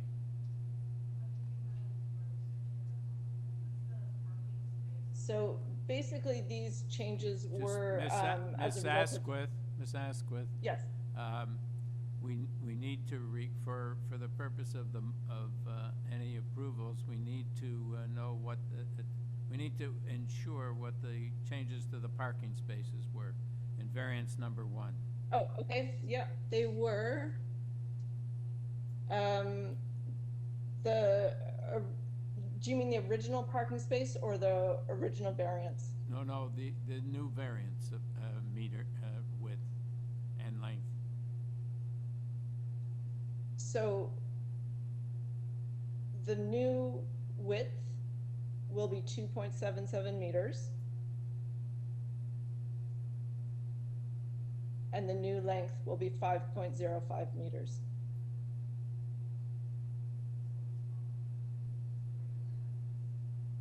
Yeah. So, yeah, okay. So, Mr. Chairman, can we clarify, the plans that we have on file are not the revised plans, is that correct? I understood and I asked whether the revised plans had been filed.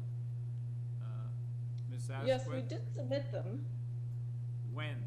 Okay, we have some in our agenda. I'm trying to determine if they're the ones you're referring to or they're the previous ones. Those don't appear to be the revised plans. We do have a cover letter, and attached to the cover letter are, I believe, revised plans. Ah, okay. Okay, my mistake, sorry. Okay. And those are the most recent revised plans, are they? Yes, they were submitted on May the 3rd. Okay, that's the date on them. Okay, thank you, that's helpful. Yep, correct. Okay. Ms. Asquith, I just want to point out to you and to the panel that the parking space length changed makes it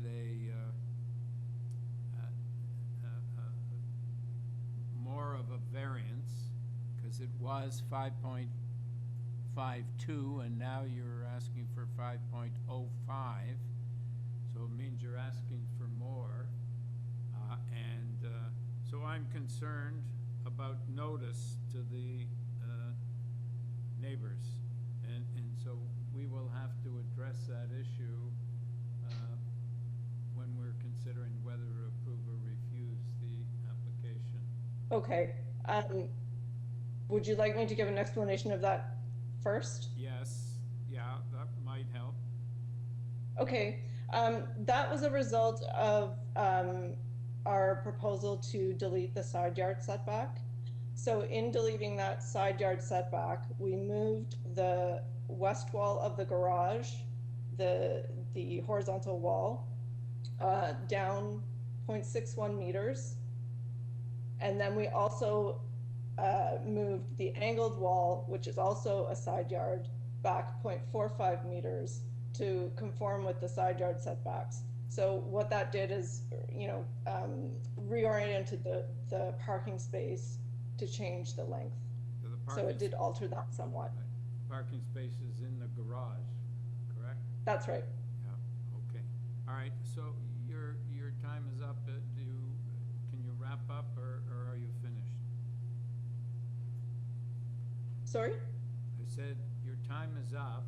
we're over 6 minutes, so I'm asking you either to wrap up or are you finished and we can go on? Well, no, I did have a presentation that I wanted to go through just to describe the changes that we had made. Okay, well, Can I proceed with that? okay, if you can do it very quickly. Certainly. 38 Ingham is a small semi-detached house on the southwest side of Ingham Avenue.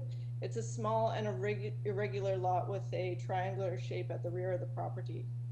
The owners have lived at this residence for 13 years. They'd like to reconstruct the existing garage and add one more bedroom in order to make space for their young but growing family. The small strip of houses on this side of Ingham between Spark Hall and Bain have some of the smallest footprints in the area. In this case in particular, the irregular and constrained lot does not provide the same opportunity to extend back to the rear of the property like many other houses in the area. So the garage will be built with a slightly expanded footprint. The north wall will be moved closer to the street by 0.43 meters to align with the front face of the existing house. The new second story will align with the garage on the side, and the overhang of the garage will be 0.61 meters on the front and will overhang slightly at the south. While the second story over the garage does project beyond the front facade, it aligns with the new overhang, creating a covered entry consistent with many other houses with front porches in the area. With respect to the specific variances we are requesting, the variances for the parking space relate to the existing condition. The proposed parking dimensions are the maximum that the site will allow in this small footprint. Please note that the existing parking space is 2.77 meters by 4.91 meters. The proposed space is 2.77 meters by 5.05 meters, which improves on the existing condition. Regarding the floor space index, due to the small and irregular shape of the lot, this makes for a floor space index that is quite high compared to similar sized house on a more rectangular lot. However, this is in keeping with similar approvals in the area, which we have listed in our supporting documents. The front yard setback is being decreased only at the second floor overhang. The new garage will not project beyond the existing house at grade. The rear yard setback relates to the position of the addition in relation to the irregular angled lot line at the rear of the property. This is an existing condition where the existing house and garage already encroach into this setback. While the small overhang of the new addition further encroaches, it is for a very small portion of the addition. As you know, the owners have collected support from 21 neighbors in the immediate area. Support has been given by 32 and 34 Ingham Avenue, which are identical semi-detached houses that make up the rest of this block. The owners of 38 Ingham are also the owners of the attached house at 36, so there's full support from this block.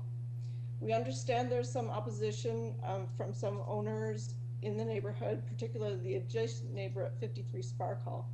On behalf of the owners who were not able to register to speak on their own behalf today, I'd like to note that they have communicated proactively with the owner at 53 to let him know of the proposal.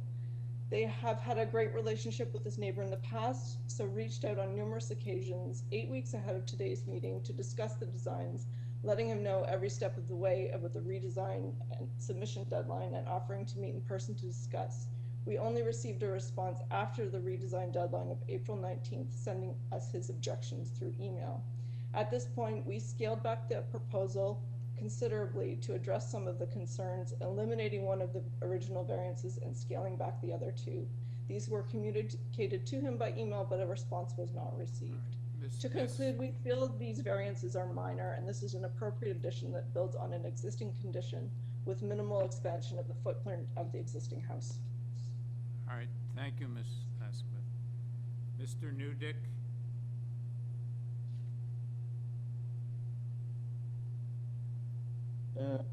Okay, there we go. Can you hear me?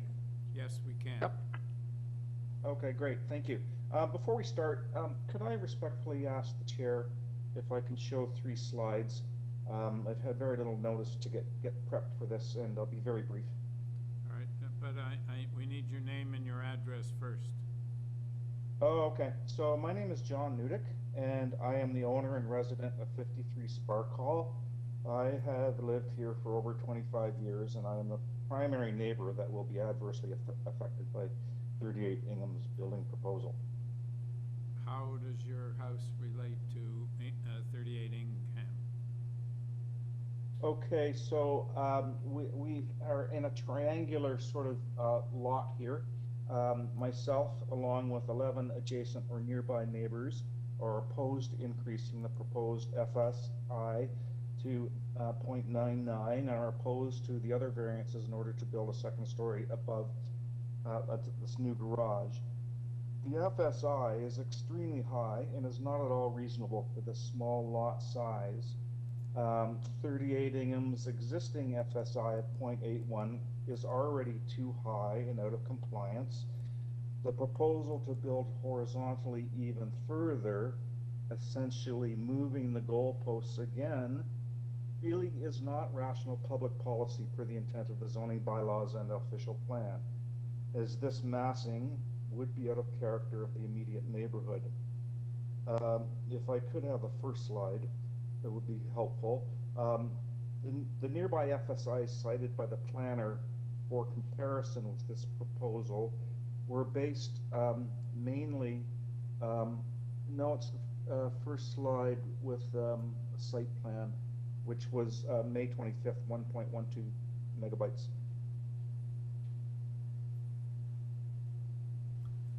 Hi, sorry, is the speaker referring to the revised site plans?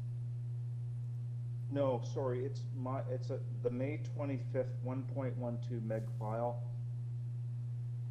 that is in your committee box on the documentation. I'll carry on. So the FSIs, the nearby FSIs that were cited by the planner for comparison to this proposal were based mainly on larger lots and homes built vertically with some form of third floor additions, much larger and compliant soft green landscapes, and reasonable rear yard setbacks for privacy. So these really are not relevant comparisons. Now, if you look at the aerial photo on the May 25th file, okay, it's not there.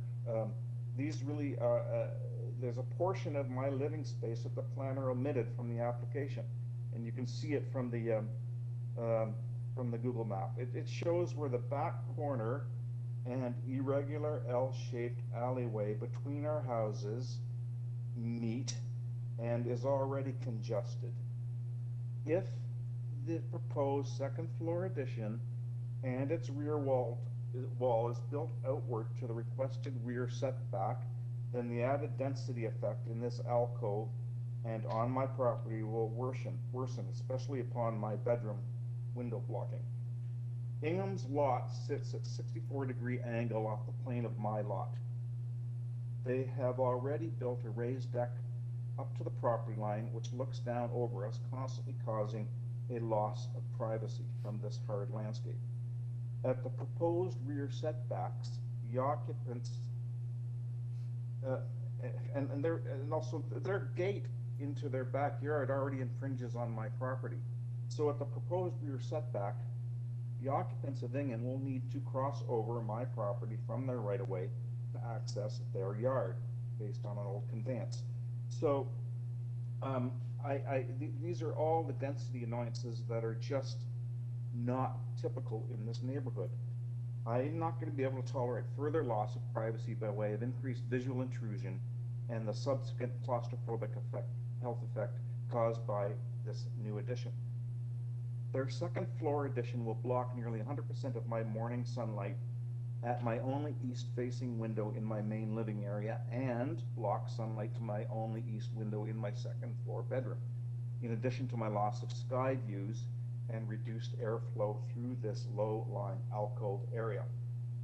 In addition, they are planning to place 2 side-by-side bathrooms and a laundry room, all with exhaust vents right outside my second floor bedroom window at a distance of 1.2 meters. This isn't right. This isn't reasonable. Again, closing in on privacy concerns and causing further adverse effect. You also need to point out that the owners of 38 Ingham also own the attached semi at 36 Ingham. They have options to build in other directions as opposed to laterally over the garage, thereby helping to maintain the intent of the bylaws and the intent of Chapter 4, Policy 9 of the official plan. There could also be a really bad precedent set for further adverse densities. Mr. Newdick, your time is up. Could you wrap up, please? Okay, so we are opposed to the setback of 1.2, and this is not desirable or appropriate. I hired an architect to conduct a shadow study, and the sunlight that I lose gets captured by 38 Ingham's above garage window. So my loss is their gain, which isn't right, as 53 Sparkle is in compliance with lot density. They will end up having 6 east view windows. I will have none. So I ask that the FSI not be approved for this garage build. And there's concern from the neighbors about how close the bedroom overhang is going to come to about 3.9 meters from the public sidewalk, which is out of visual harmony. Just to wrap up now, this is not a minor variance. The impacts are major, and this is adding significantly to the footprint for a living space, so it really is not a minor variance. Thank you, Mr. Speaker, for hearing my concerns. Thank you. Panel, any questions? Yes, Nimrod? Yeah, I do have a question. Maybe we can put up the site plan, because I'm trying to understand the impact to the adjacent neighbors. So I'd like to understand the windows situation. So are we able to put up a site plan?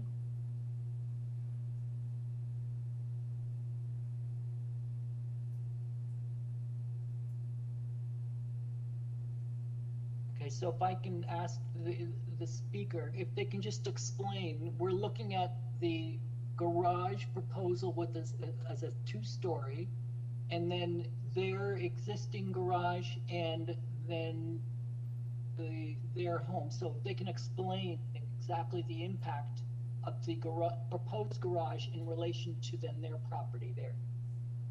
So the windows are not shown in my main living area, which is just at the point where the turn goes around the corner in the alleyway there. It's about where the dotted right-of-way line ends is my window.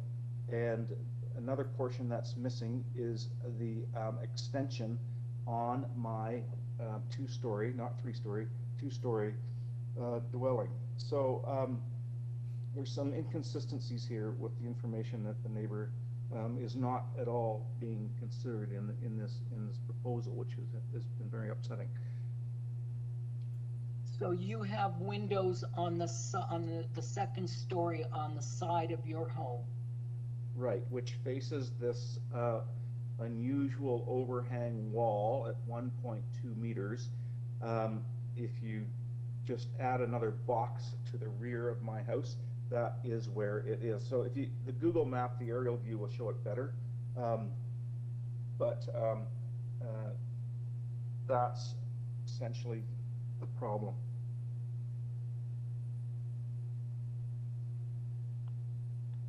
Okay, that's good. At the end of the word avenue there, Ingham Ave, where the E is, that white box in there, that's not shown on the site plan. And that's where this building is proposing to extend sort of in an anvil shape to point into my property line. You can see where it is. So it's just the density effect already, the noise, the fact that they have to cross over my property line to get through this rear setback, and it's just the density effect is already a problem. Thank you. All right, no further questions. Sheila Wilson, please.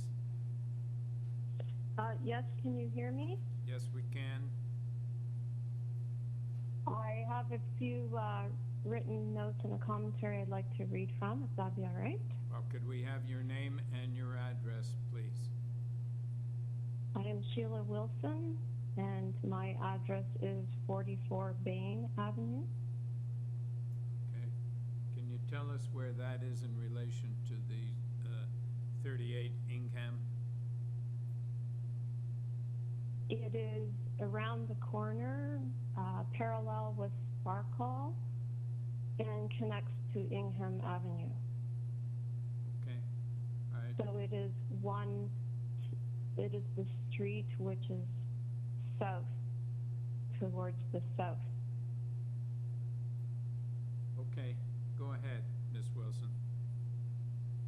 Okay. Hello, everyone. I am Sheila Wilson, and I have lived at 44 Bain Avenue for over 40 years.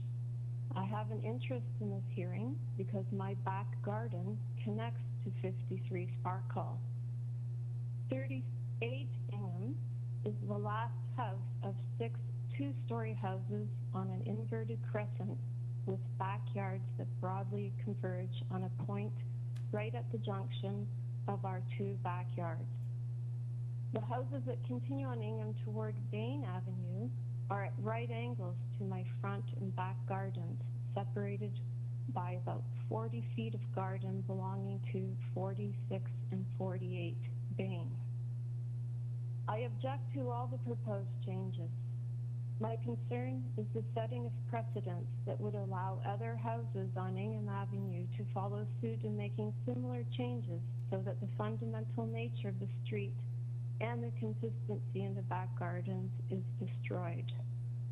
The proposed changes will significantly alter, hang on one sec. Murray, I just had a buzz into my call, one sec.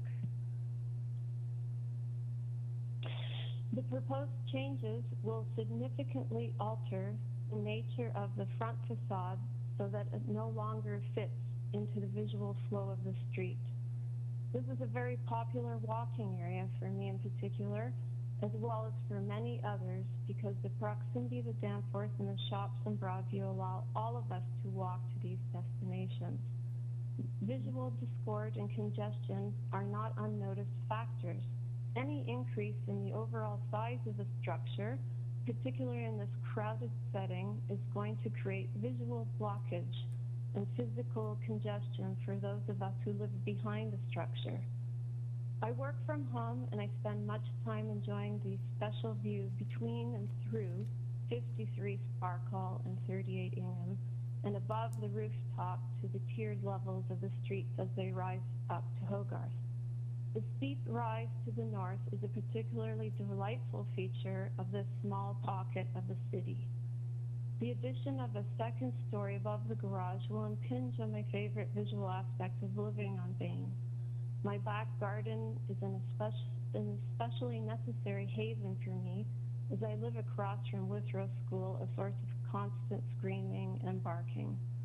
Because Ingham is an inverted crescent with a convergence of backyards to almost a single point, the usual spacing for standard grid housing that allows for some privacy and quiet does not exist. My concern is that any variation allowed for 38 Ingham will have to be allowed for all of the houses that follow the curve of Ingham going southeast. As already mentioned, the owner of 38 Ingham also owns 36, and it's quite likely that he would make similar changes to this house in the future. Each of the remaining houses could also expand vertically, horizontally, into the back with adverse consequences for my enjoyment of my back garden. As my garden is at the lowest point of a basin, which falls steeply from the west, an increase in height in any of the houses on Ingham, and possibly all of them, will impede airflow through a boggy, damp valley, act as an amplifier for any sounds, as is already the case, but will be increased and will disturb the uniformity of roof lines and block the view. In the time I've lived here, I and my surrounding neighbors have invested enormous amounts of time, effort, and money to create a green space that is unique to this small area.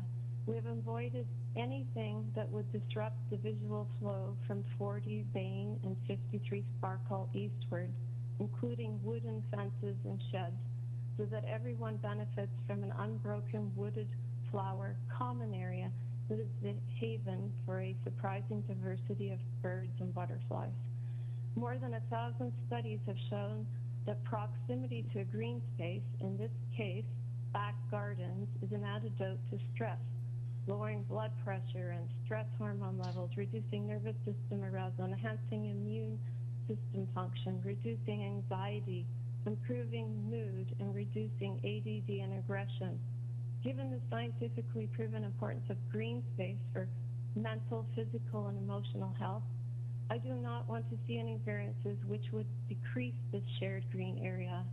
I believe it is in the interest of the city to promote the creation of green spaces and make it more difficult for homeowners to minimize or totally destroy, as is the case at 38 Ingham, such spaces, as the benefits are so significant to the well-being not only of the owners but of the surrounding community. Ms. Wilson, Ms. Wilson, Ms. Wilson, your time is up. Could you wrap up, please? Absolutely. A final note is, in conclusion, I repeat that my concern is the setting of precedents that would allow the owner of 38 Ingham and others on Ingham Avenue to encroach on the view of the hill above on the common green space in the back, to add height or width which would increase blockage, and to make changes that would alter the harmonious and consistent appearance of Ingham Avenue. Thank you. Thank you. Any questions, panel? All right, thank you. Wendy Hoare.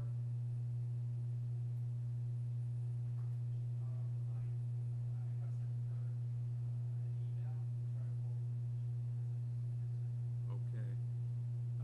Ms. Asquith, would you like to respond?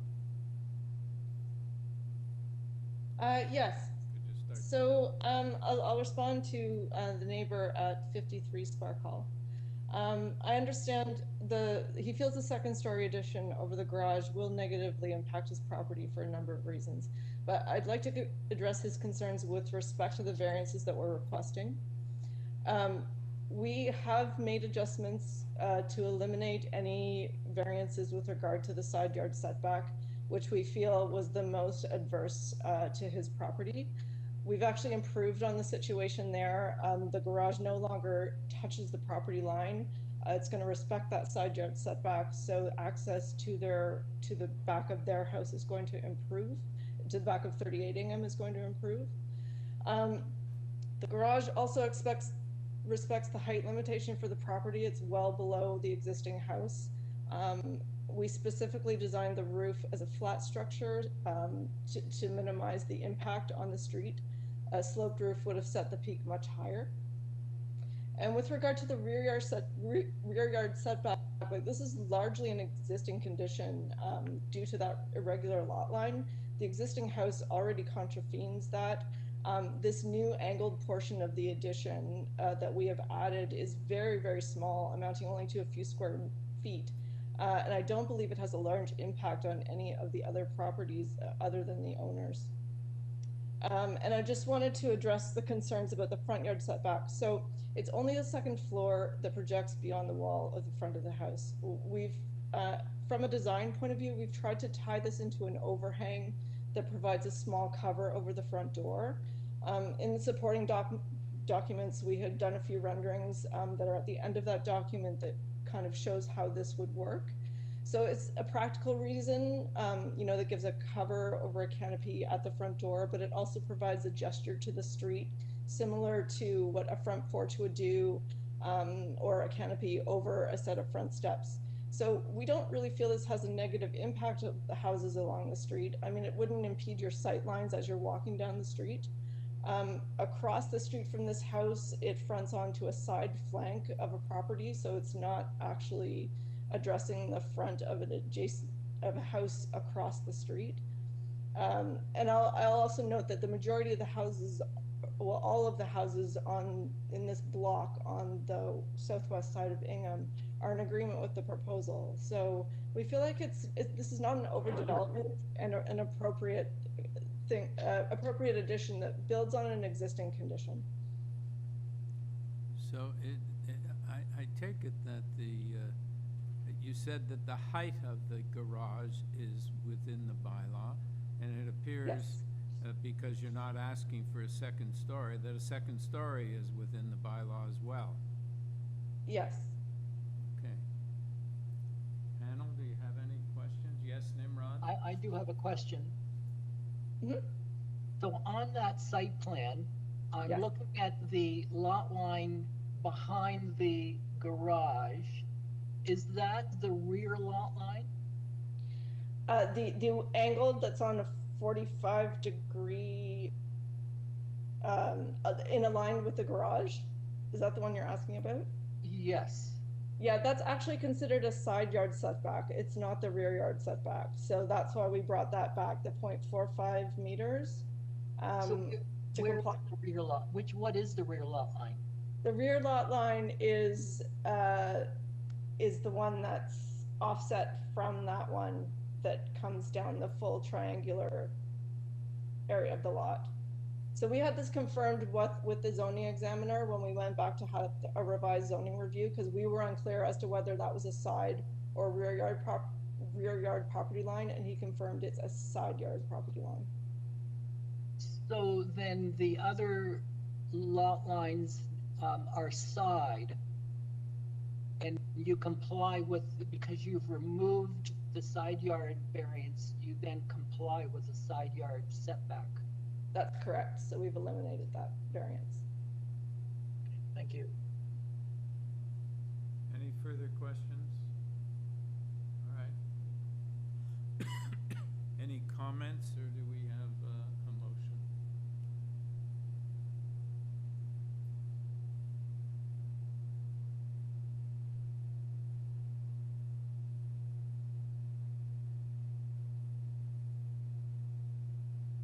Peter, did you want to say something? So I guess we're in committee now, right? Yes. Okay. So I can start off with some comments.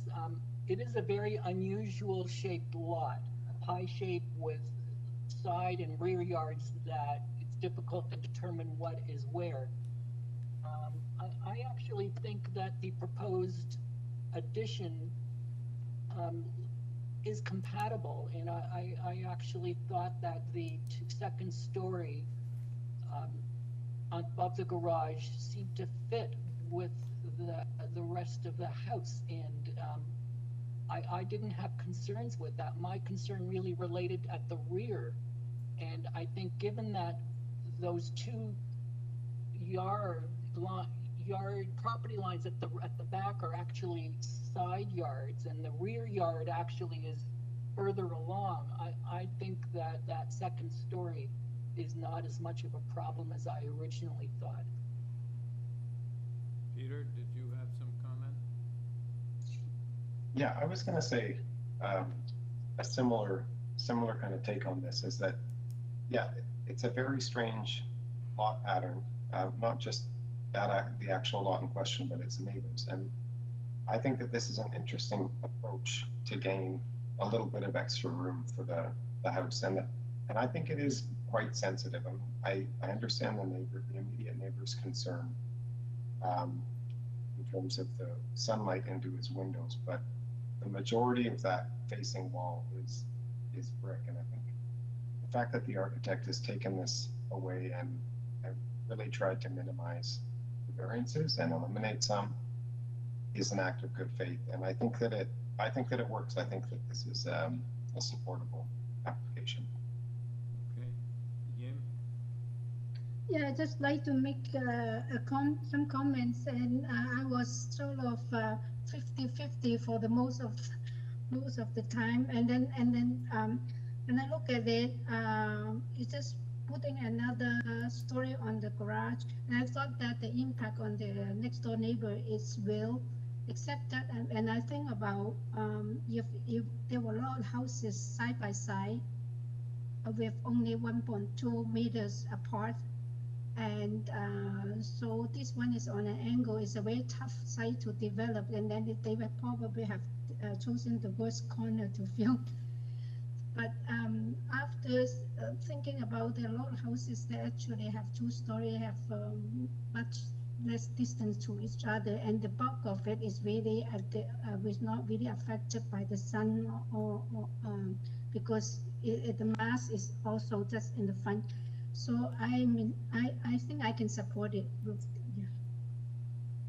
Carl, did you want to make a comment? Oh, just briefly, Mr. Chairman, I agree with my colleagues, particularly with what Peter said. I think it's a sensitive solution on a very difficult site. This is a challenging site. I don't think the variances that are being requested are out of line. I think the architect is to be commended for being as sensitive as she is on adjacent properties and the street. I think it's compatible with the existing house and as well with the existing neighborhood. It's not ideal in terms of everything, but I think given the constraints and given the objectives, I think this is a reasonably good solution, and I have no trouble supporting it. So, Nimrod, did you want to bring a motion? Through you, Sure, Mr. Chair, you have an issue with the parking space size. It does. You have a notice issue. Yeah. Okay.